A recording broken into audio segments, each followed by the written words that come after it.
Chapter 1. The Emotional Treasure Box System? More like a blood pressure soaring system. Summon the guardian deity. With a flick of his fingertips, Blake summoned a slightly blurry white bird that joyously fluttered around the ceiling of his room. Casting spells without a wand isn't as hard as I thought, Blake mumbled to himself, rubbing his nose in contemplation. This entire experience felt surreal to him. After all, Blake wasn't originally from this world. Upon his transmigration, Blake discovered he had been reborn as an infant, abandoned at the doorstep of an orphanage. The shock of realizing he had crossed into another world was immense, but it was the discovery of his new world's identity that truly astounded him. This was the world of Harry Potter, a realization that dawned on him when the person who left him at the orphanage's gate whispered an incantation, phantom translocation, and vanished into thin air. Abandoned by a wizard, Blake harbored the hope that he, too, might possess magical abilities. His suspicions were confirmed when, under the care of Madame Marion, the head of the orphanage, he experienced his first magical outburst at the age of 5. What truly surprised him was his ability to cast spells without the need for a wand, a talent that seemed almost too prodigious to be true. Now, as he successfully cast a complex spell like the Guardian Charm on his first attempt and without a wand, Blake couldn't help but marvel at his own potential and ponder his mysterious origins. The only clue to his past was a metal plate he had been found with, engraved with what appeared to be a name, Blake Green, though the latter part was obscured and unreadable. Despite his proficiency with the repair spell, the plate remained unfixed, its secrets intact. My talent is already exceptional, Blake thought aloud. If only I had the typical system that accompanies transmigrators, I'd be unstoppable. Despite his transmigration, Blake had never awakened any such system, a fact that filled him with a tinge of regret. However, that was about to change. Ding! Keyword detected. Awakening system for the host. The sudden announcement left Blake stunned. Had he truly never activated his system, simply because he hadn't uttered the word system?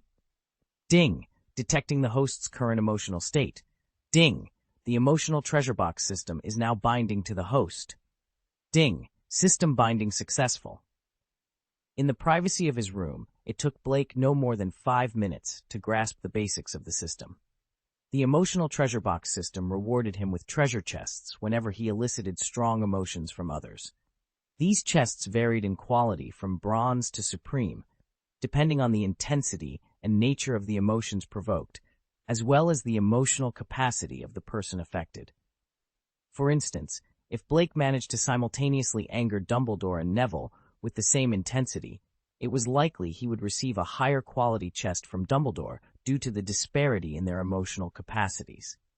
This system, designed to thrive on the emotional responses of others, promised to be both a source of incredible power and potential headaches. As Blake pondered the possibilities, he couldn't help but feel a mix of excitement and apprehension about the adventures that lay ahead. Blake muttered to himself, pondering the nature of human emotions. Among all emotions, anger is the strongest and easiest to trigger. After all, it's often much easier to anger someone than to please them. He paused, a realization dawning on him. I understand now. This is the blood pressure soaring system. A devilish smile crept across Blake's face as he contemplated the possibilities. As long as it makes people's blood pressure rise. At that moment, Lady Marion's voice interrupted his thoughts from outside the door. Blake, are you there? What's wrong, Lady Marion? Blake quickly tidied up the room before opening the door. Lady Marion greeted him with a warm smile, pressing some money into his hand. Take this, and buy some desserts for everyone, my dear. You can keep the change as your pocket money. You don't have to give me money, Lady Marion. You know I have my own, Blake protested gently, but Lady Marion insisted. Meanwhile, Hermione Granger strolled along a quiet path outside London, her spirits high. She reached into her pocket, her fingertips brushing against the slender wooden stick within, her magic wand. The events of the past few days still felt surreal to her. Just a month ago, an owl had delivered a letter from Hogwarts School of Magic, announcing her acceptance. The very concept of magic had seemed unfathomable to her and her family, dismissed as a fanciful notion, until Professor McGonagall appeared at their doorstep and transformed one of her father's favorite vases into a cat. That moment had flung open the doors to a mysterious new world for Hermione. "I can't believe I'm a witch," she thought excitedly, looking forward to the start of September. Her good mood led her to a dessert shop nearby. Despite her father being a dentist and her usual aversion to sweets, Hermione decided to treat herself. As she entered, she noticed a boy at the counter, his back to her and his light blonde hair slightly unkempt. She was about to browse the selection when the boy spoke up. "Boss, I'll take these and these and these," he declared. The shop owner, a chubby man, smiled at his enthusiastic customer. "Anything else you'd like?" "No, just pack up the rest for me," the boy said, laying a stack of cash on the counter. Hermione's eyes widened in disbelief. Was he serious? Buying all the desserts in the shop? She glanced at the few items he hadn't chosen. Just ordinary bread, not the sweets she had been eyeing. Annoyance bubbled up within her. "This guy is so infuriating." Blake, meanwhile, was amused by the shop owner's stunned reaction. "Ding! Shock emotion detected," announced the system in his mind, followed by attempts to extract a treasure chest, which ultimately failed. What a pity, Blake thought, attributing the failure to the shop owner's lackluster culinary skills. Just then, another notification sounded. "Ding! Anger emotion detected. Congratulations to the host for obtaining 1 silver treasure chest." Curious, Blake turned around and spotted a young girl, her face flushed with anger. She was clearly not pleased with his actions, and her expression alone was enough to trigger the system's reward. Chapter 2, Hermione. "Bastard! I'm furious." Blake glanced at Hermione's slightly prominent front teeth, confirming her as the source of the treasure chest reward. Hermione Granger, one of the 3 main characters from the original story, was indeed a genius. Her academic excellence made it no surprise that she could yield such rewards. The system's notifications chimed in succession, announcing the acquisition of 2 silver treasure chests, thanks to Hermione's mix of anger and grievance. Blake couldn't help but feel thrilled. Hermione was proving to be an excellent source of rewards. In just a minute, she had inadvertently provided him with 2 valuable treasure chests, a feat the shopkeeper had failed to achieve despite Blake's spending. However, Blake realized his actions might have upset Hermione, his future classmate. But the prospect of treasure chests seemed to outweigh his concerns about their budding relationship. Hermione, on the other hand, felt a surge of anger and additional grievance when she caught Blake's gaze on her front teeth and his subsequent laughter. Misinterpreting his amusement, she felt as if he was mocking her, similar to the taunts she had faced from other boys. Her front teeth, a sensitive subject for her, seemed to be the target of his ridicule. Despite Blake's good looks, Hermione couldn't help but categorize him with those who had laughed at her in the past. Feeling wronged but aware that there were no rules against buying all the desserts in a shop or staring at someone's teeth, Hermione decided to leave, trying to convince herself that Blake's opinion didn't matter to her. She reminded herself of her identity as a witch, superior to a mere muggle like him. Blake, realizing Hermione was about to leave, hurried after her. He couldn't let go of what he saw as a walking treasure chest generator. He apologized for buying all the desserts, explaining his actions had prevented her from getting what she wanted. Hermione, attempting to appear indifferent, accepted his apology, though her facade didn't fool Blake. Blake further explained that the desserts weren't just for him, but were meant to be shared with the children at his orphanage, revealing his status as an orphan. This revelation softened Hermione's anger, replacing it with guilt. She hadn't expected his generous motive behind purchasing all the desserts. Reflecting on her reaction to Blake's attention to her front teeth, Hermione realized she might have been too quick to judge, acknowledging her sensitivity about her appearance. This encounter between Blake and Hermione, marked by misunderstandings and revelations, sets the stage for a complex relationship as they navigate their preconceptions and learn more about each other's circumstances and intentions. He hadn't intended to laugh at her, she was simply overthinking things. Realizing this, Hermione's anger nearly dissipated. It's okay. I can visit another dessert shop," Hermione said, her tone now calm. "The nearest one is quite far from here," Blake pointed out. "Actually, I can give you my portion," Blake offered with a smile. Give it to me? Hermione paused, taken aback. Yes, I'm not much of a dessert person, to be honest. Blake picked up a strawberry cake from the display and handed it to Hermione. This is for you. I think you'll enjoy it, he said. Oh, Hermione accepted the strawberry cake, slightly surprised. How did he know she liked strawberry cake? Unbeknownst to her, Blake had noticed her lingering gaze on the cake when she had walked away earlier. Then, okay. Hermione considered it. The next dessert shop was indeed far. Since Blake was offering, thank you. She gratefully accepted strawberry cake, no longer feeling upset. In fact, she felt a bit thankful to Blake. However, her gratitude was short-lived. As she turned to leave, Blake called out to her again.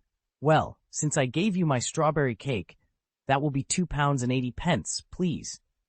Oh, you can just give it to me, Hermione said, misunderstanding his intention. After all, I've already purchased this cake from the shop, Blake clarified, extending his hand for payment. Hermione's eyes widened in disbelief. She had thought Blake was treating her to the cake, not expecting her to pay for it. Her mood soured instantly, a mix of anger and embarrassment washing over her. At her age, such a misunderstanding was particularly mortifying. That?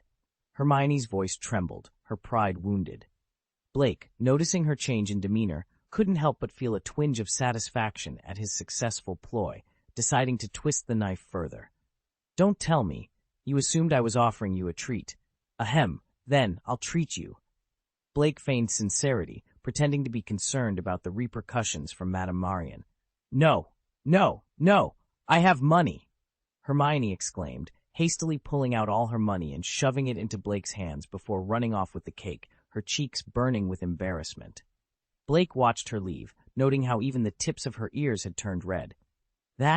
You gave me too much. The cake isn't worth that much, he called out after her, but Hermione was too flustered to hear him and continued to dash away. Ding! Extremely awkward emotions detected, a voice announced suddenly.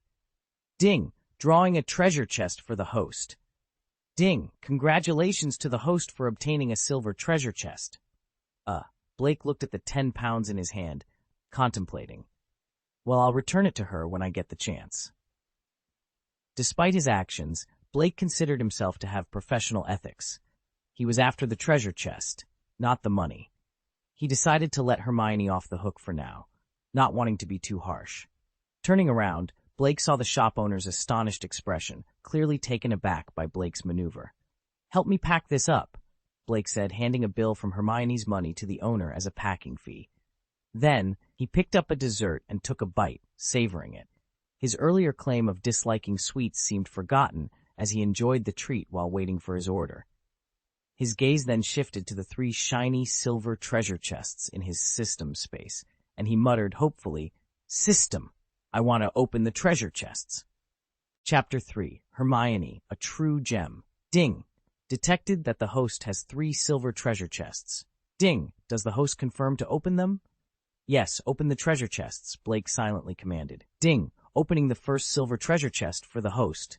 Ding! Congratulations to the host for obtaining the eidetic memory talent.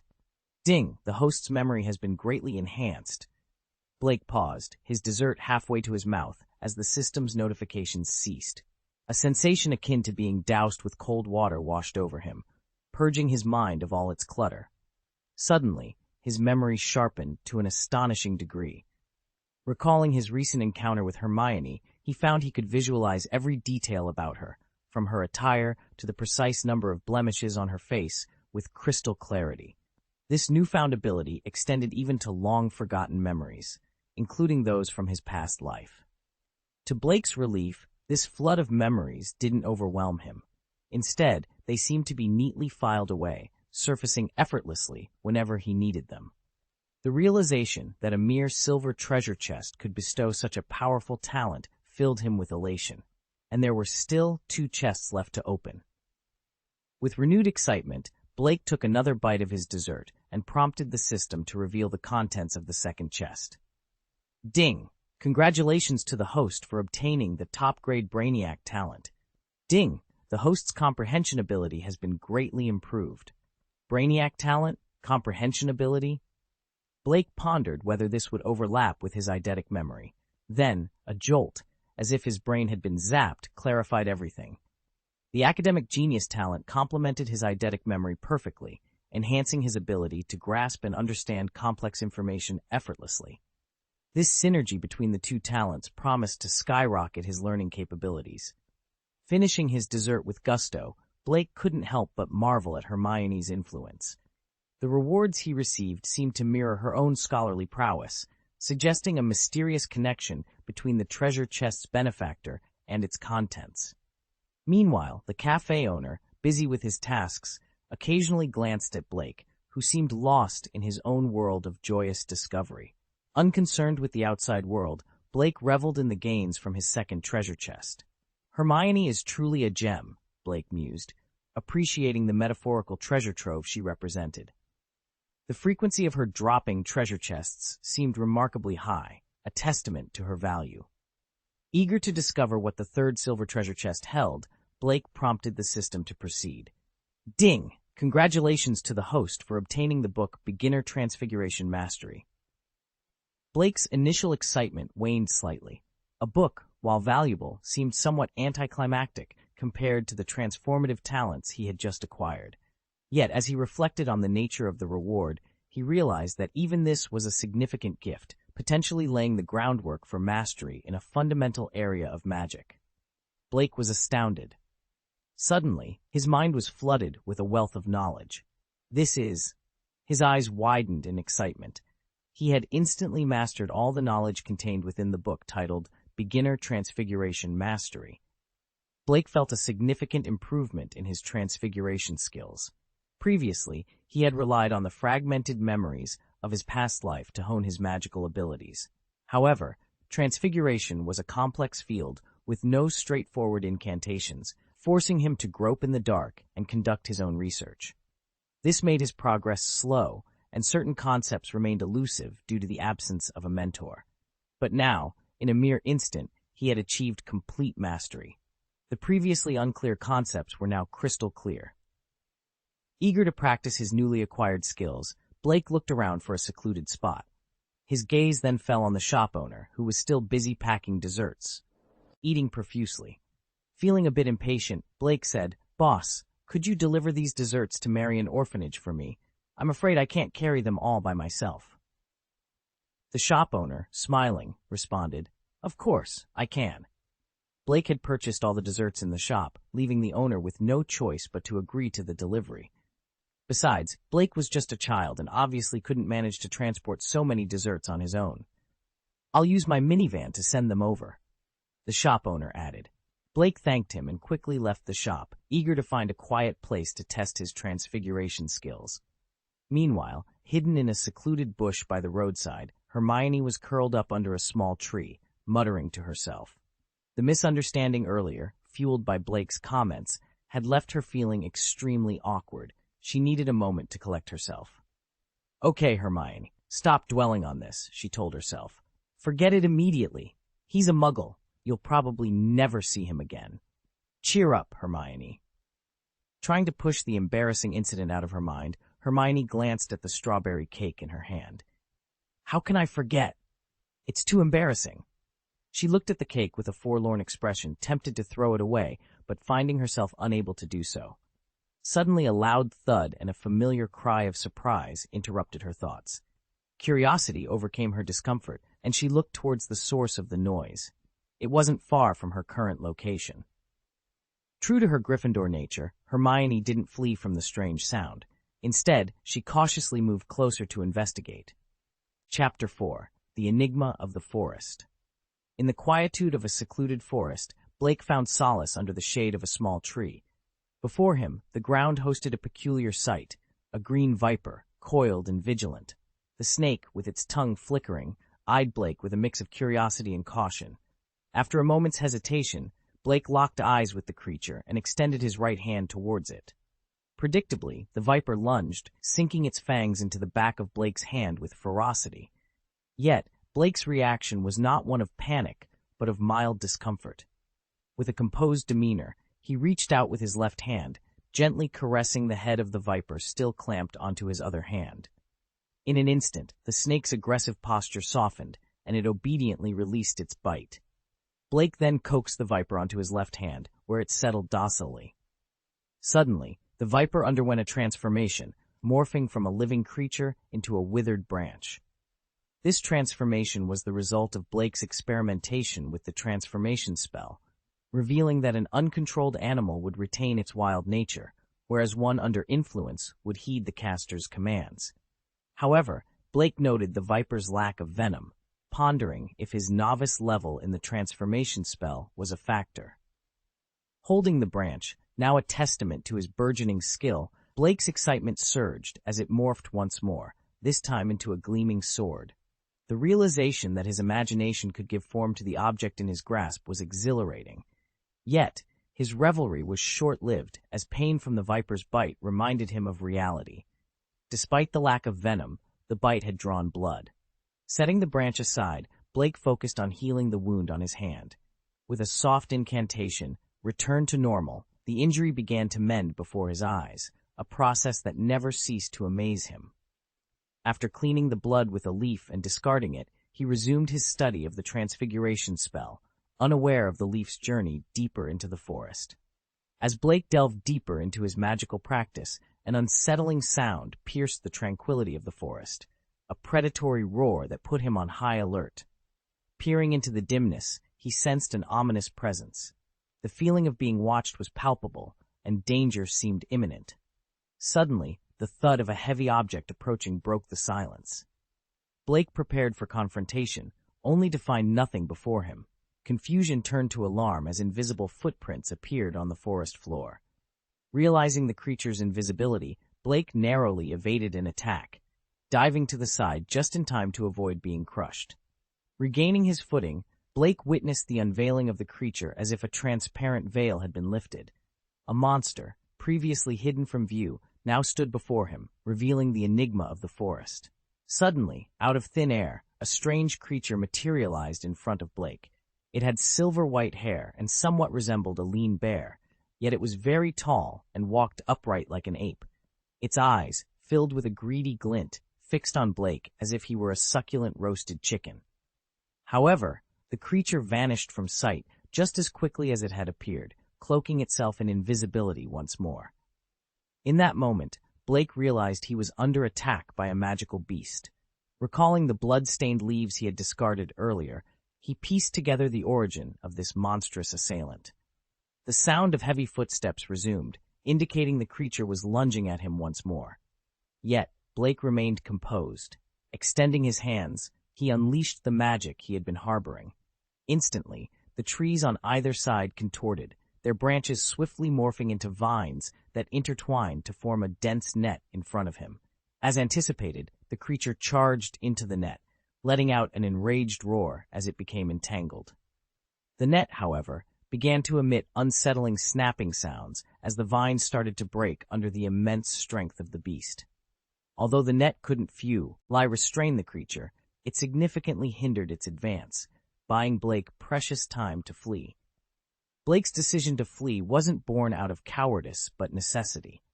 Despite his proficiency in magic, his youthful body lacked the magical power required to defeat such a formidable opponent. "If only I had a bit more magic power," he lamented silently, yet his actions remained undeterred. The trees around him shook violently as he conjured more vines, wrapping the struggling creature more securely. Concurrently, Blake felt a significant drain on his physical strength, a testament to the extensive use of his magical powers. Without hesitation, Blake seized the opportunity to escape once the beast was sufficiently restrained. However, upon reaching the forest's edge, he encountered an unexpected figure. Hermione stood there, her eyes wide with shock at the sight of the creature ensnared by the vines. Before she could inquire further, Blake, panting heavily, urged her to flee. "Run if you don't want to die. There's a big tiger there," he exclaimed. Hermione, momentarily taken aback, questioned the presence of a tiger in such a location. Yet, witnessing Blake's urgency, she quickly joined him in his flight. Despite her confusion and curiosity about the true nature of the creature and the circumstances leading to its capture, Hermione prioritized her safety, spurred on by the creature's ferocious roars.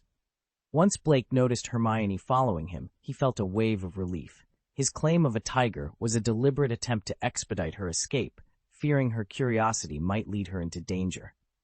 Reflecting on the situation, Blake couldn't help but wish for some form of assistance, like a novice gift pack to aid in such encounters. Perhaps I might have had a trump card to handle this creature, Blake mused. But now, it was clear that the system hadn't provided a novice gift pack, leading Blake to conclude that for the time being, he would have to proceed with caution and avoid any rash actions. He promised himself he would find a way to retaliate later. Just as this thought crossed his mind, a series of notifications chimed in. Ding! The system has detected the keyword, novice gift pack. Ding! The system is now issuing a novice gift pack. Ding! Host, would you like to open it now? Blake nearly lost his footing in surprise. This was reminiscent of the moment the system had first awakened, except at that time he hadn't received a novice gift pack. Could it have been because he hadn't mentioned the keyword? System, did you forget to send me a user manual? Blake pondered, a plan forming in his mind. Once he returned, he vowed to utter every possible keyword related to gaining an advantage. He wouldn't miss out on any potential benefits again. P.S. As this new book sets sail, the author humbly requests your support with any and all gestures of appreciation. Votes and comments are greatly welcomed. Chapter 5. The Transformation of a Wizard. In the circular office, adorned with an array of fascinating and exquisite silverware, sat an old man with a long white beard and half-moon glasses. He was engrossed in writing something, his quill dancing across the parchment. Behind him on a shelf, a beautiful red bird, Fox, was taking a leisurely nap. Suddenly the bird's eyes snapped open, and it let out a cry of alarm. The old man paused, quill in midair, and turned to look at Fox. "Fox, what's the matter?" he inquired, concern evident in his voice. Having spent many years together, he had never seen Fox this agitated. Fox flew around the ceiling, crying out anxiously. The old man's brow furrowed as he stood up. "Are you trying to lead me somewhere? I've never seen you so distressed," he said, reaching out to grasp Fox's beautiful long tail. In a flash of fire, both vanished from the office. Meanwhile, Blake was on the move, urgently requesting the system to open the novice gift pack. "Open the novice gift pack," he commanded, hoping it contained something that could aid him in his current predicament. "Hey, are you even listening?" Hermione's voice trailed after him, but Blake was too focused on the gift pack to pay her any heed. "You bastard!" Hermione exclaimed in frustration. In Blake's mind, the system's notifications chimed in. Ding! The novice gift pack is being opened. Congratulations to the host for learning the beginner brain seal technique. Congratulations to the host for obtaining the Gandalf template. Would the host like to apply the template? Gandalf template? Blake's interest was piqued, immediately dismissing the brain seal technique as irrelevant to his immediate needs. The Gandalf template, however, seemed promising. System, activate the template, he thought eagerly. Ding, the Gandalf template is being applied. Template successfully applied. Congratulations to the host for a significant increase in strength and mana adaptability. Congratulations to the host for enhancing the illumination spell and fire spell. Blake nearly tripped in surprise. An increase in strength? Enhanced spells? He questioned, skepticism mingling with excitement. The Gandalf template, known for its prowess in close combat magic, promised a substantial boost. After the system's announcements, it fell silent, leaving Blake to marvel at the newfound power coursing through his veins. He flexed his now more pronounced biceps and felt the strength in his tendons. As a wizard, it's only natural to be a bit muscular, right? He mused, reveling in the surge of physical and magical energy. Physical strength and mana were interconnected, and Blake realized that his mana had also received a significant boost. The fatigue from earlier spellcasting had vanished, replaced by a sense of vitality and enhanced mana adaptability. Casting spells without a staff, which once felt cumbersome, now seemed effortless. With his mana reserves replenished and his control over magic greatly improved, Blake no longer felt the need to flee. Armed with newfound confidence and power, he was ready to confront any challenge head-on. Blake stood motionless, his gaze fixed on the space before him, where Hermione Granger, panting heavily, had also come to a halt. Her confusion was evident as she questioned why Blake, who had initiated their frantic escape, suddenly ceased his flight. The distant roar of the creature that had been pursuing them echoed once more, its ferocity unmistakable and chilling to the bone. Hermione's face drained of color at the sound, her mind racing with fear and disbelief. Despite her skepticism about the creature being a tiger, the terrifying roar suggested it was something far more menacing. "How did you manage to provoke such a fearsome creature?" Hermione's voice quivered with fear. "I accidentally cut myself, and it seems the scent of my blood drew it here," Blake explained, his thoughts racing as he tried to identify the creature based on his extensive knowledge of magical beasts. "It's attracted to blood. Then what exactly is it?" Hermione pressed, her urge to flee growing stronger with each passing moment. However, Blake seemed rooted to the spot, lost in thought.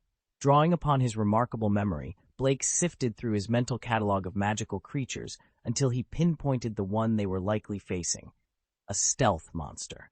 Known for its nocturnal habits, invisibility, and predilection for humanoid prey, this towering, silver-haired beast was a formidable opponent only wizards could hope to evade or defeat. "It's a stealth monster," Blake murmured, more to himself than to Hermione, who failed to catch his words. "What did you say?" she asked, puzzled. "I mean, running might not be an option now," Blake corrected, choosing not to reveal the true nature of their adversary. Given his background as an orphan with no apparent ties to the wizarding world, it wouldn't make sense for him to possess such specific knowledge. Suddenly, the ground before them gave way, forming a large pit that seemed to appear out of nowhere. Hermione stared in horror, unable to comprehend how the pit had materialized so abruptly. Blake glanced at Hermione, feeling a twinge of pity. He briefly entertained the thought of using fear to his advantage in the future, but the immediate threat demanded his focus.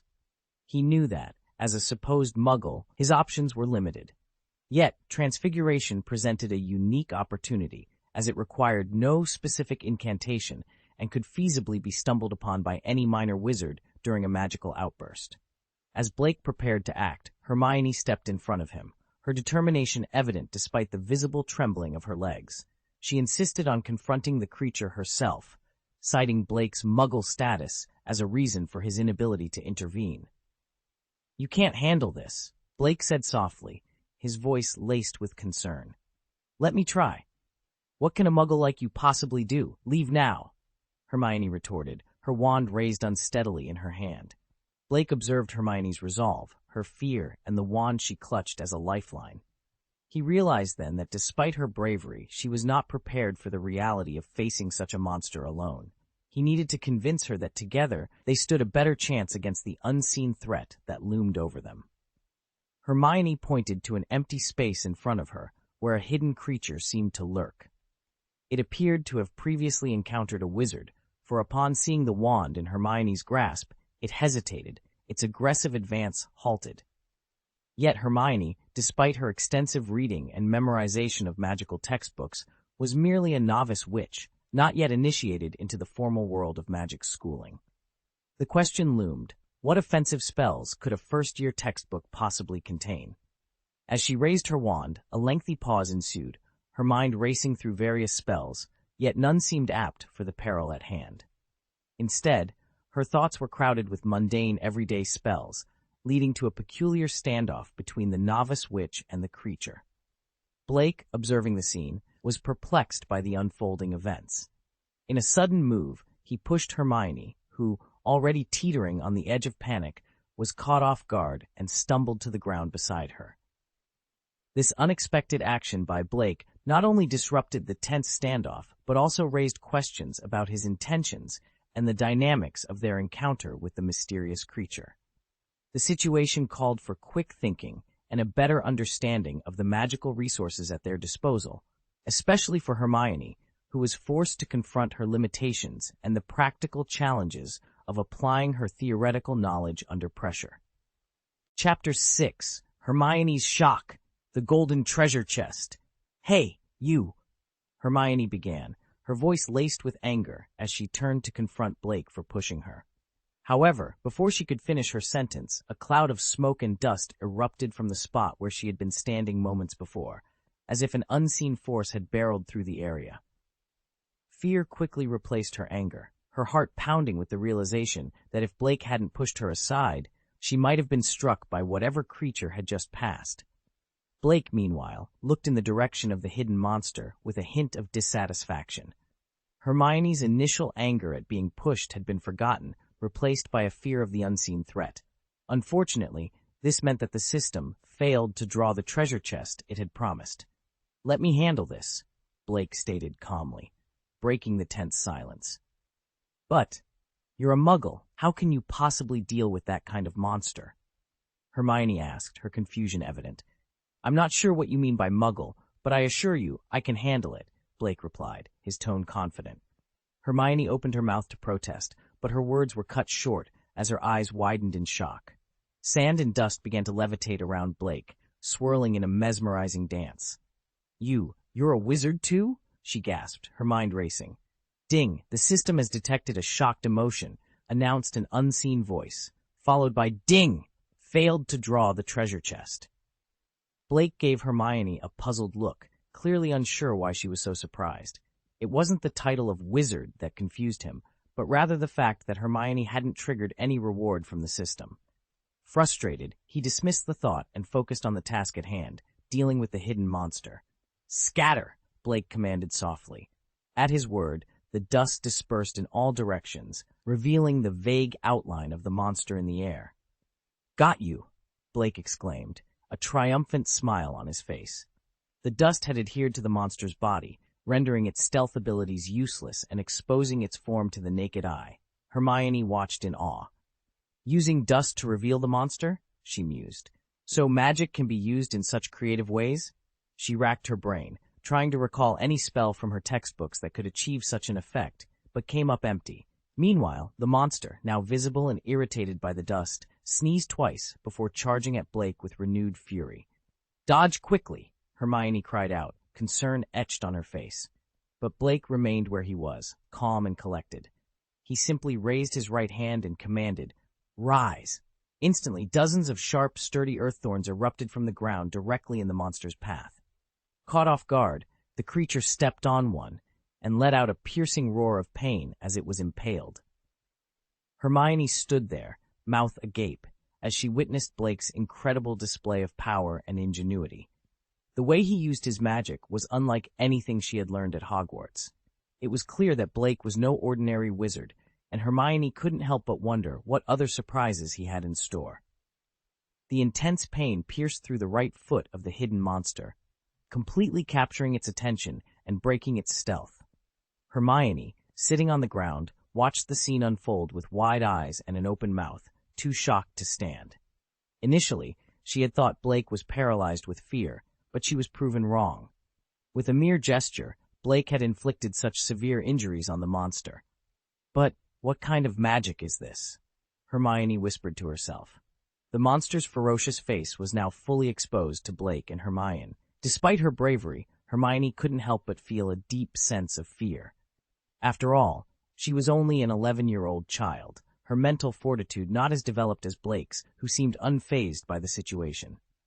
The monster, now limping, pulled the earth spike from its foot, its pride and its speed shattered by Blake's magic. Blake watched the creature with a calm demeanor, having anticipated this outcome.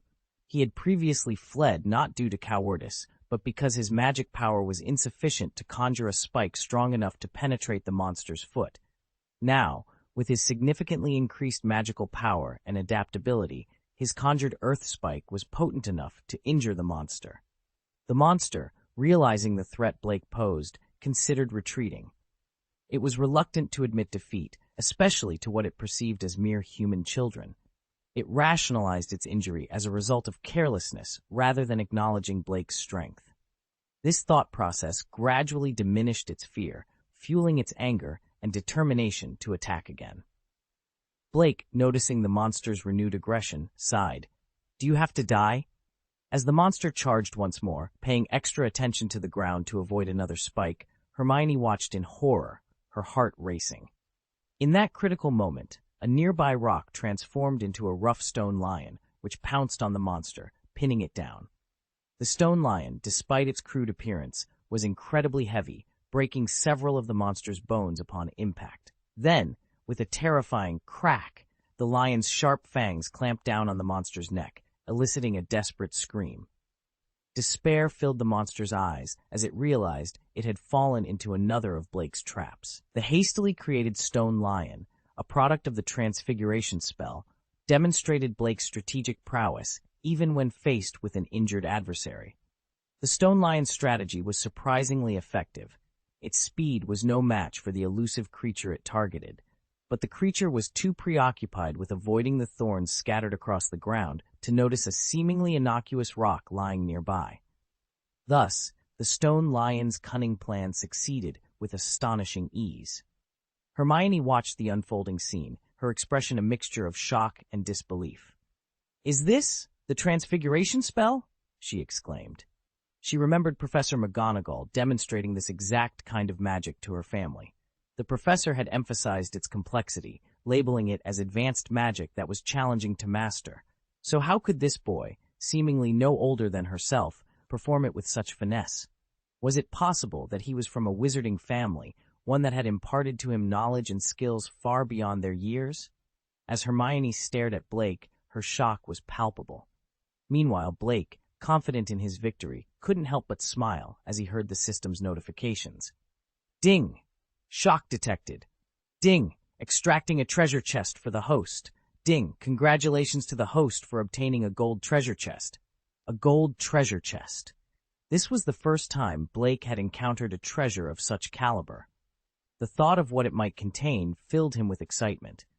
Moreover, if Hermione's reaction alone was enough to yield such a reward, what could he expect from individuals like Dumbledore in the future? The mere possibility sent waves of anticipation coursing through Blake's heart. Chapter 7. Dumbledore shocked. An 11-year-old like this? The invisible creature continued its futile struggle beneath the stone lion, which was firmly pinning it down, its jaws clamped tightly around the creature's neck. Dark red blood seeped slowly from the wound, and as it did, the creature's attempts to free itself grew weaker and weaker. Blake knew without a doubt that the creature was doomed. He sighed, turning to face Hermione and extending his right hand towards her. Hermione, still in a state of shock from the events that had just unfolded, stared at him blankly for a moment before regaining her senses. Her face flushed red as she accepted his hand and allowed him to help her to her feet. The ferocity of the monster, combined with Blake's adept use of a transformation spell, had left her utterly astounded. Feeling a surge of strength, Blake noticed Hermione seemed as light as a feather when he pulled her up. This led him to pinch his arm, concerned about his own physical condition. At only 11 years old, the idea of being muscular seemed bizarre. Fortunately, he discovered that unless he exerted his full strength, his muscular physique remained concealed. "Thank you," Hermione finally managed to say, having collected herself. "You're welcome," Blake replied, shaking his head slightly. After a brief silence, Hermione expressed her surprise at discovering Blake was a wizard. Blake feigned ignorance, prompting Hermione to share everything she knew about the wizarding world with him. Pretending this was all news to him, Blake listened intently, all the while thinking about how the superpower he had been aware of since childhood was, in fact, magic. The conversation took a turn when Hermione realized they hadn't even exchanged names after their shared ordeal. Introducing herself as Hermione Granger, she prompted Blake to do the same. He showed her a name tag, which he claimed had given him his name, Blake Green. However, Hermione pointed out that the tag actually read Grindelwald, not Green. Shocked, Blake examined the tag and found that the previously incomplete letters had indeed changed to spell out Blake Grindelwald. While Hermione might not have understood the significance of this surname, Blake, having knowledge from his previous life, was well aware of its implications. He pondered the possibility of a connection to the infamous wizard Grindelwald, despite the timeline not matching up with the wizard's imprisonment. Hermione's curiosity about Blake's surname led to a discussion about the name tag's sudden change, which Blake couldn't explain. Hermione suggested that he might have unknowingly used a repair spell, recalling a spell from a book she had read. Before Blake could respond, a sudden burst of dazzling flame nearby startled them both. A burst of fire illuminated the scene, drawing their attention to the source of the flame. There they beheld an old man with a long white beard, and perched on his hand was a magnificent, large red bird. Blake's eyes widened in recognition of the iconic duo. It was, of course, Dumbledore and his phoenix, Fawkes. But why were they here? A flurry of questions raced through Blake's mind, accompanied by an inexplicable sense of familiarity and warmth towards the old wizard. "Oh, I know who he is!" Hermione exclaimed, her voice quivering with excitement. "He's the headmaster of Hogwarts School of Witchcraft and Wizardry, Albus Dumbledore," she added. "It's the very school I was telling you about earlier. I've seen his picture in a book." Dumbledore had appeared seemingly out of nowhere, drawn by Fawkes's unusual behavior. Following Fawkes's lead, without knowing the destination, had brought him here, to these two children. His gaze quickly took in the chaotic aftermath of the battle, the fallen stealth monster, the stone lion, and the scattered earth spikes. Despite having been out of direct combat for years, Dumbledore's extensive experience allowed him to swiftly deduce the sequence of events. The scene suggested an attack by the stealth monster on not the children, which was then thwarted by someone using a clever combination of transfiguration spells. The simplicity yet effectiveness of the strategy, using earth spikes to injure the monster and a stone lion for a surprise attack, impressed Dumbledore. However, a closer inspection revealed no sign of a third wizard, leading him to an astonishing conclusion. The children themselves had fended off the stealth monster. Dumbledore, a master of transfiguration, recognized the beginner level of the spellwork. The constructs were crude, but their timely appearance in the heat of battle spoke to a commendable quick thinking. What truly astounded him was not the skill itself, which was expected from an adept adult, but the age of the wielders. These children, appearing to be around 11, had achieved what many of their peers could not, casting spells under pressure with strategic insight. Focusing on the traces of mana surrounding them, Dumbledore identified the boy as the caster. The magical signature matched that of the stone lion and earth spikes. Despite anticipating this, the sight of the boy's youthful face left Dumbledore profoundly impressed. The boy's transfiguration skills, coupled with his tactical acumen in combat, indicated not just intelligence and talent, but also remarkable composure under pressure. In Dumbledore's eyes, this boy was truly extraordinary. Few children could withstand an attack from such a formidable creature, let alone retain their composure and devise a strategy in response. What struck Dumbledore the most was his own lack of awareness regarding the situation. The more he observed the child, the more he found himself drawn to the young one's remarkable qualities. Dumbledore pondered, could the child's exceptional nature be the reason for this affinity? A smile of genuine delight spread across Dumbledore's face as he considered the implications. It seemed that Hogwarts was on the verge of welcoming a prodigious talent in the realm of shape-shifting magic this year. Minerva, he mused, would be thrilled to hear this news. As Dumbledore was lost in thought, the Phoenix Fox, which had been resting calmly in his hand, suddenly sprang to life. With an unexpected burst of energy, it soared directly towards Blake. Chapter 8. Professor, my name is Grindelwald. The system's notifications echoed in Blake's ears, announcing the acquisition of a gold treasure chest. Yet, amidst the excitement, Blake found himself utterly bewildered, his attention captured by the phoenix perched gracefully on his arm, nuzzling against him affectionately. What's happening? Blake was utterly flabbergasted, his mind swirling with questions. Similarly, Dumbledore was taken aback by the scene before him. The sight of Fawkes, the proud phoenix, showing such intimacy with a boy he had just met, was astonishing. Following this unexpected turn of events, Blake received a silver treasure chest from Dumbledore, who seemed to have realized something significant. "So Fawkes is here for you?" Dumbledore mused, looking at Blake with newfound understanding. "What kind of bird is this? It's so beautiful!" Hermione exclaimed, her eyes sparkling with excitement at the sight of Fawkes. She hesitated to reach out, her curiosity piqued by the majestic creature she had never encountered before. I'm not sure," Blake replied, concealing the truth. As an orphan from a Muggle family, he felt it best to feign ignorance about the magical world. Just then, something even more astonishing happened. Fawkes began to cry, her tears falling onto Blake's hand, healing the minor abrasions he had sustained while evading hidden monsters. The rapid healing left Blake even more perplexed. Why would Fawkes heal him? Blake's gaze shifted to Dumbledore, searching for answers, but it was clear from Dumbledore's equally surprised expression that he had not orchestrated this. The scene caught the attention of Hermione, who cautiously approached Dumbledore. "You are Professor Dumbledore?" she asked. "Do you recognize me?" Dumbledore replied with a gentle smile. "Yes, I've seen your picture in a book. I'm a new student at Hogwarts this year. My name is Hermione Granger." Hermione said, her eyes filled with admiration and longing for the magical world she had dreamed of joining. "Ah, that's wonderful. I'm delighted that Hogwarts will welcome another exceptional student this year. On behalf of Hogwarts, I welcome you, Miss Granger." Dumbledore greeted her warmly, making Hermione beam with joy. However, Blake remained guarded, his mind racing with questions about the day's bizarre events. The unexpected encounter with a hidden monster, Dumbledore's sudden appearance, Fawkes's unusual affection, and the mysterious repair of his name tag, which now bore the sensitive surname Grindelwald, filled him with unease.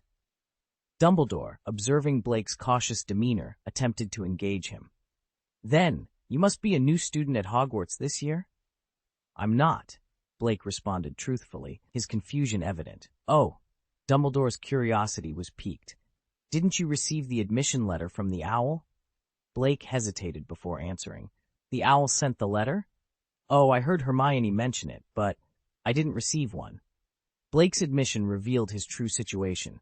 He had been eagerly awaiting the owl, hoping for his chance to enter the magical world, yet it had never arrived.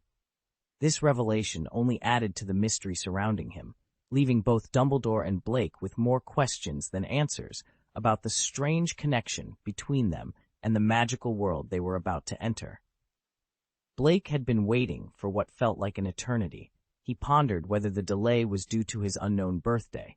As an orphan, the date of his birth remained a mystery to him. Dumbledore, too, found himself puzzled by the situation. In England, it was customary for young wizards of appropriate age to be admitted to Hogwarts unless their parents opted otherwise or chose a different magical academy for their education. Nonetheless, Hogwarts made it a point to send an admission letter to every eligible young wizard. Yet Blake had not received his letter.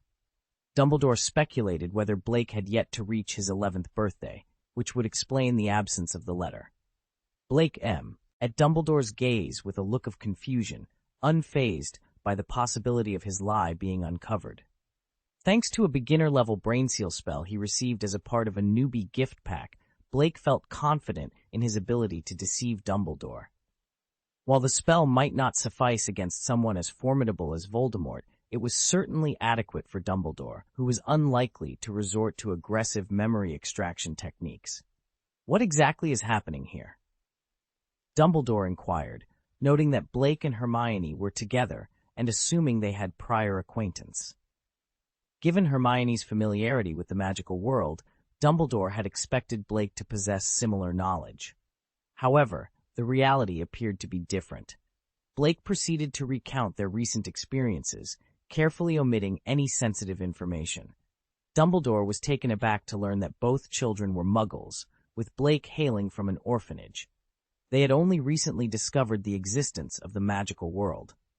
"I always believed my abilities were some sort of superpower," Blake explained, "and I've been practicing in secret until Hermione recently informed me it was magic." This explanation cleverly justified Blake's advanced shape-shifting skill, which he had honed as if it were a superpower, setting him apart from his peers. Blake was relieved he hadn't used any offensive spells in their encounter, which would have been difficult to explain. Dumbledore, for his part, was astounded but not suspicious. He marveled at Blake's proficiency with the transfiguration spell, especially considering Blake had achieved such mastery without a wand.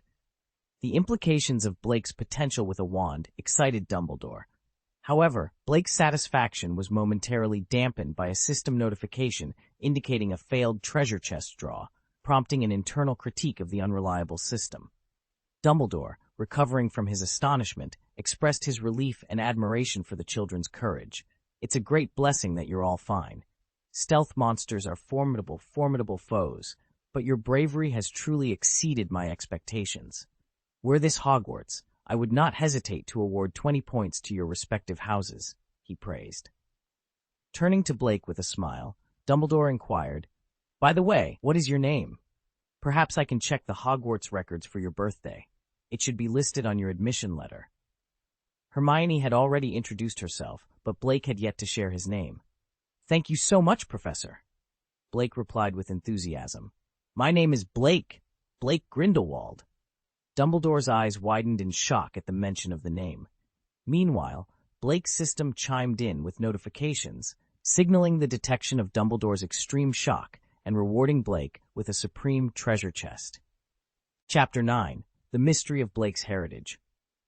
Unbelievable, a supreme-level treasure chest? Blake could hardly contain his excitement, yet he managed to maintain an innocent facade as if he was completely unaware of the significance of his own surname. This revelation, however, was bound to reach Dumbledore's ears sooner or later. Blake had already considered this. Hogwarts kept an entry book, recording the names of all magically awakened individuals, a process triggered by a magical surge. Thus, Blake's name was already destined to be recorded in the entry book. By the time Professor McGonagall delivered his acceptance letter, his notable surname would undoubtedly catch her attention, and she would inform Dumbledore. Knowing this, Blake saw no harm in revealing his surname earlier, especially if it meant securing a treasure chest in the process. At that moment, the radiant supreme treasure chest lay quietly in his system space, tempting Blake with its unexplored contents. However, he knew this was neither the time nor the place for such distractions. Dumbledore, having regained his composure, inquired further into Blake's background. You mentioned you're an orphan, correct? How then do you know your surname? Did someone inform you about it? No, before today, I believed my name was Blake Grindelwald, Blake responded, removing his name tag and handing it to Dumbledore. This name tag had always been with him, given by Madame Marion based on the incomplete letters it bore. Only today had it mysteriously repaired itself, revealing his full surname. Hermione, standing by Blake's side, confirmed his story, having heard it from him earlier. Blake was confident in his explanation, knowing that Madame Marion could corroborate his story about the name tag's previous condition. Dumbledore examined the name tag closely, noting that someone had deliberately obscured the last letter, setting a magical mechanism to reveal it only when Blake's magical power reached a certain threshold. This revelation made sense to Blake. His inability to repair the name tag with a simple spell was due to this tampering, designed to reveal his true surname only when he came of age. However, the unexpected boost in magic from the newbie gift pack had prematurely triggered this mechanism. Dumbledore, piecing together these clues, asked, Did you experience a surge in magical power recently? Perhaps during your encounter with the hidden monster, did you feel a sudden increase in strength? This question led Blake to reflect on the concept of a magic riot, a phenomenon he was just beginning to understand, marking a pivotal moment in his magical journey and the unveiling of his true heritage. Harry Potter's experiences of magical outbursts were not isolated incidents. For instance, when he was pursued and assaulted by his cousin Dudley, he found himself inexplicably on the school's rooftop. Such phenomena, often occurring when a young wizard faces danger, are known as magical outbursts. Upon hearing Dumbledore's inquiry, Blake nodded in agreement. He couldn't reveal that his sudden skill improvement was due to a newbie gift pack he received. Dumbledore's speculation seemed plausible to him, so he decided to play along. Dumbledore, understanding the situation, nodded. It made sense to him that under the threat posed by an unseen monster, Blake experienced a brief surge in magical power, a magical outburst, which not only enhanced his shape-shifting skill, but also activated the mechanism on his name tag due to the sudden increase in magical energy. Dumbledore considered this and realized that Blake's magical outburst had momentarily reached the power level of an adult wizard. This indicated the boy's exceptional talent. However, Dumbledore was puzzled about when Grindelwald had a descendant, as he was unaware of any such development. Dumbledore's emotions were mixed. Initially, he hadn't given much thought to Blake, but upon learning of the boy's surname, Grindelwald, he began to scrutinize him more closely. It was then he noticed the striking resemblance between Blake and Grindelwald. Yet, What puzzled Dumbledore further was not just seeing Grindelwald's features in Blake, but also his own. Upon closer inspection, Blake's eyebrows and eyes bore a resemblance to Grindelwald's, while his azure-blue pupils were identical to Dumbledore's. It was as if Blake was a blend of both him and Grindelwald. This realization led Dumbledore to a wild, almost unbelievable speculation. Yet, if his suspicion was correct, it explained why Fawkes, the Phoenix, had brought him to Blake. The Phoenix was known to come to the aid of Dumbledore family members in times of need. Blake, observing Dumbledore's complex expression, decided to probe further about his lineage. "Professor, you seem particularly interested in the surname Grindelwald. Are you familiar with my family?" he inquired, testing the waters. Dumbledore, caught off guard but not suspicious of Blake's motives, acknowledged his familiarity with the name and those who bore it. However, he was hesitant to divulge too much before confirming certain details. Blake persisted, asking if Dumbledore could share everything about the Grindelwald lineage once his suspicions were confirmed. After a moment of silence, Dumbledore, with a sigh of resignation, agreed. He recognized that even if he chose to withhold information, Blake would eventually uncover the truth about his heritage. Calling Fawkes to his side, Dumbledore plucked a leaf from a hanging branch, which transformed into a blank piece of paper in his hand. As he handed the paper to Fawkes, Blake noticed words magically appearing on it, reading "Circle and Circle." The Phoenix, holding the paper in its beak, seemed to bid farewell to Blake before returning to Dumbledore's side. This mysterious exchange hinted at the unfolding of secrets yet to be revealed, deepening the intrigue surrounding Blake's true heritage and his connection to both Dumbledore and Grindelwald. The paper vanished from Dumbledore's grasp in a flash of fire, leaving no trace behind. Dumbledore turned to his companion, his voice calm yet authoritative. "It's getting late.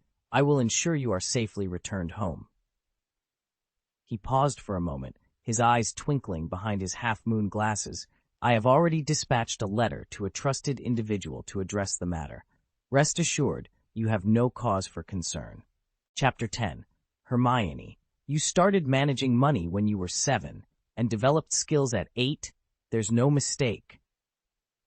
Dumbledore strolled through the streets of London, accompanied by 2 children. His unusual attire drew many curious glances, but he seemed utterly indifferent to the attention. "Would you like some ice cream?" he proposed cheerfully as they approached a dessert shop. "I've always found Muggle desserts to be quite imaginative." At the suggestion, Blake licked his lips eagerly and nodded without hesitation. For reasons unknown to him, Blake had developed a particular fondness for desserts in this life, a passion he didn't recall having before. English sweets, with their rich flavors, were his absolute favorites. The intensity of their sweetness only made them more appealing to him, a craving he found somewhat peculiar. Hermione initially hesitated, but seeing Blake's enthusiastic response, she too nodded in agreement. The memory of the strawberry cake she had lost earlier that day lingered, and she hadn't had the chance to satisfy her craving for sweets. Dumbledore entered the dessert shop and soon emerged with 3 large strawberry sundaes in hand. His ease in navigating the Muggle world and making purchases was evident. The trio settled at a table outside the shop, savoring their desserts in small, thoughtful bites. As they enjoyed their treats, Dumbledore engaged Blake in conversation, inquiring about his life in the orphanage. He seemed particularly interested in Blake's past experiences. Blake, having nothing to hide, shared his story openly. Over the years since his transmigration, Blake had been far from idle. Aware of his magical heritage, he also recognized the necessity of money in both the wizarding and Muggle worlds. Utilizing knowledge from his previous life, he had embarked on various ventures, amassing a considerable fortune. His efforts had not only enriched him, but also saved the orphanage from closure, earning him a special place in Madame Marion's regard and the privilege of a private room. Dumbledore listened to Blake's account of his entrepreneurial endeavors without surprise. It was not uncommon for children from less fortunate backgrounds to take on significant responsibilities early in life. Given Blake's capabilities, his success in accumulating wealth was to be expected. However, Hermione was astounded by Blake's revelations. The The idea that someone could start managing money and saving an orphanage at such a young age was beyond her comprehension. She reflected on her own activities at that age, which seemed trivial in comparison. Blake's magical prowess and financial acumen made her feel as though she had encountered a formidable peer, challenging her own sense of pride. Blake noticed Hermione's astonishment, but received no system notification about treasure chest drops, realizing he had reached the daily limit for such rewards. After their dessert, Dumbledore and Blake escorted Hermione home. "Goodbye, Professor," she said. "Goodbye, Blake. I'm looking forward to seeing you again at Hogwarts." Their shared adventure had forged a bond of friendship between them. "I'm looking forward to it too, Hermione," Blake replied with a smile, already imagining the treasure chests awaiting him at Hogwarts. Blake resided in the Marian Orphanage, situated in the suburbs, a place that had become his home and the starting point of his remarkable journey. Dumbledore made the decision to escort Hermione home first, leading Blake to suspect that Dumbledore had something important to discuss with him alone. Contrary to his expectations, their journey was filled with casual conversation about the magical world, with no mention of the matter Blake anticipated. As evening approached, the entrance to the orphanage came into view. There, Madame Marian was engaged in a conversation with a police officer, a sight that prompted Dumbledore to comment on the concern shown for Blake's late return. "Ah, it seems your tardiness has caused some worry among those who care for you, Dumbledore R., he remarked gently. Blake, rubbing his forehead in mild frustration, replied, "Oh, Madame Marian is overreacting. I'm not a child anymore. It's perfectly normal to come home late." Dumbledore shook his head, offering a different perspective. "It's not like that, my boy. Having someone who worries about you in this world is a blessing." "I'll leave you here," Dumbledore continued, a smile playing on his lips. "Otherwise, the Muggle police might start to think an old eccentric like me has abducted you." Blake returned the smile. "Professor, please remember your promise to me." "Of course. It won't be long before I return to tell you everything. Now, go inside and don't cause Madame Marian any more worry. And remember, keep your surname Grindelwald a secret for now, will you?" Dumbledore advised. Blake nodded and made his way to the orphanage entrance. When he glanced back, Dumbledore had vanished. Blake surmised that Dumbledore intended to investigate something significant, likely involving a visit to Numengard to inquire about Grindelwald's whereabouts. After all, the sudden appearance of Grindelwald's descendant was bound to attract attention, and Blake was eager to uncover his own origins. Madame Marian's voice, filled with relief and concern, brought Blake back to the present. "Oh, Blake, do you have any idea how worried I was?" At that moment, the system announced Blake had earned a bronze treasure chest, indicating Madame Marian's significant distress. Blake could only offer a wry smile as he braced himself for her scolding. Meanwhile, at Hogwarts, Dumbledore entered a secluded tower and opened the door to a small room. Inside was a solitary table holding the Book of Admission and the Pen of Acceptance, essential tools for selecting Hogwarts students. The integrity of these magical items was unquestionable, as no student had ever been admitted without their name appearing in the Book of Admission. Dumbledore was confident he would find Blake's name within its pages. As he approached, the book levitated and opened, revealing its aged parchment. To Dumbledore's astonishment, the Pen of Acceptance began to move on its own, adding several letters behind a name already inscribed in ancient script. The name now read, Blake Grindelwald. Dumbledore's brow furrowed in concern. Someone had gone to great lengths to conceal Blake's true surname, even managing to deceive the Book of Admission and the Pen of Acceptance. Dumbledore realized the magic concealing Blake's surname was linked to the magical disturbance caused by Blake earlier that day, indicating a deeper mystery to be unraveled. Blake's magical prowess was unexpectedly formidable. In a moment of unbridled power, he inadvertently shattered the enchantments concealing his true lineage. This unforeseen act allowed the Book of Admission and the Pen of Acceptance to discern Blake's genuine surname. The air seemed to still as the revelation echoed through the chamber. Blake Grindelwald. Date of birth, August 15, 1980, Dumbledore murmured to himself, etching Blake's birthday into his memory. With a heavy heart and a mind burdened with thoughts, he turned away from the scene that unfolded in the tower. The gravity of the situation weighed on him as he realized the implications of Blake's heritage. It was clear to him now that he had to embark on a journey that promised to be long and fraught with challenges. Dumbledore understood the significance of Blake's lineage. The name Grindelwald was not one to be taken lightly, associated as it was with dark deeds and a tumultuous history. The revelation of Blake's true surname meant that the wizarding world could be on the cusp of a new era, one that could either herald great change or bring about a resurgence of past horrors. As he descended the tower, Dumbledore's steps were measured, each one echoing the weight of the decisions that lay ahead. He knew that the path forward would require not just wisdom, but also courage and the willingness to confront whatever darkness might arise from the shadows of the Grindelwald legacy. The night air was cool against his skin as Dumbledore stepped outside, the stars above seemingly watching in silent anticipation. With a final glance back at the tower, he set off into the night, his figure gradually disappearing into the darkness. The journey ahead was uncertain, but Dumbledore was resolute.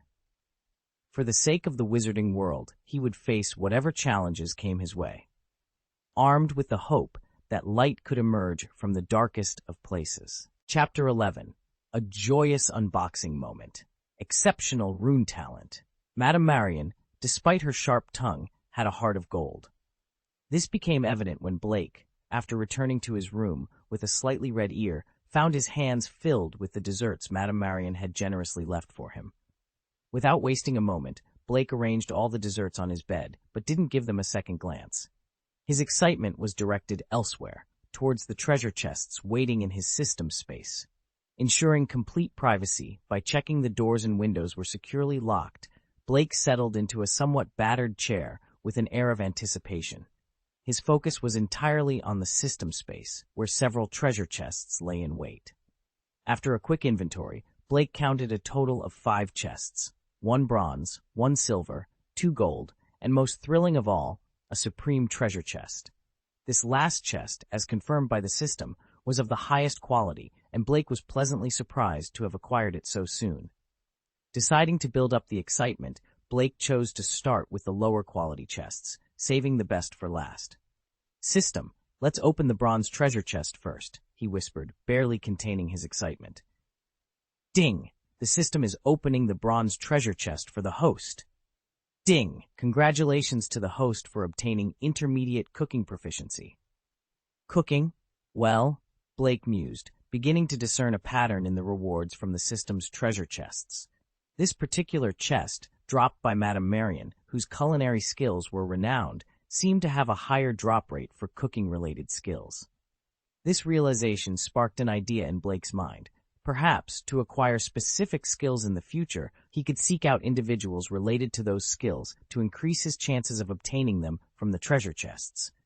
Ding! Intermediate cooking proficiency is now installed for the host. Ding! Installation successful.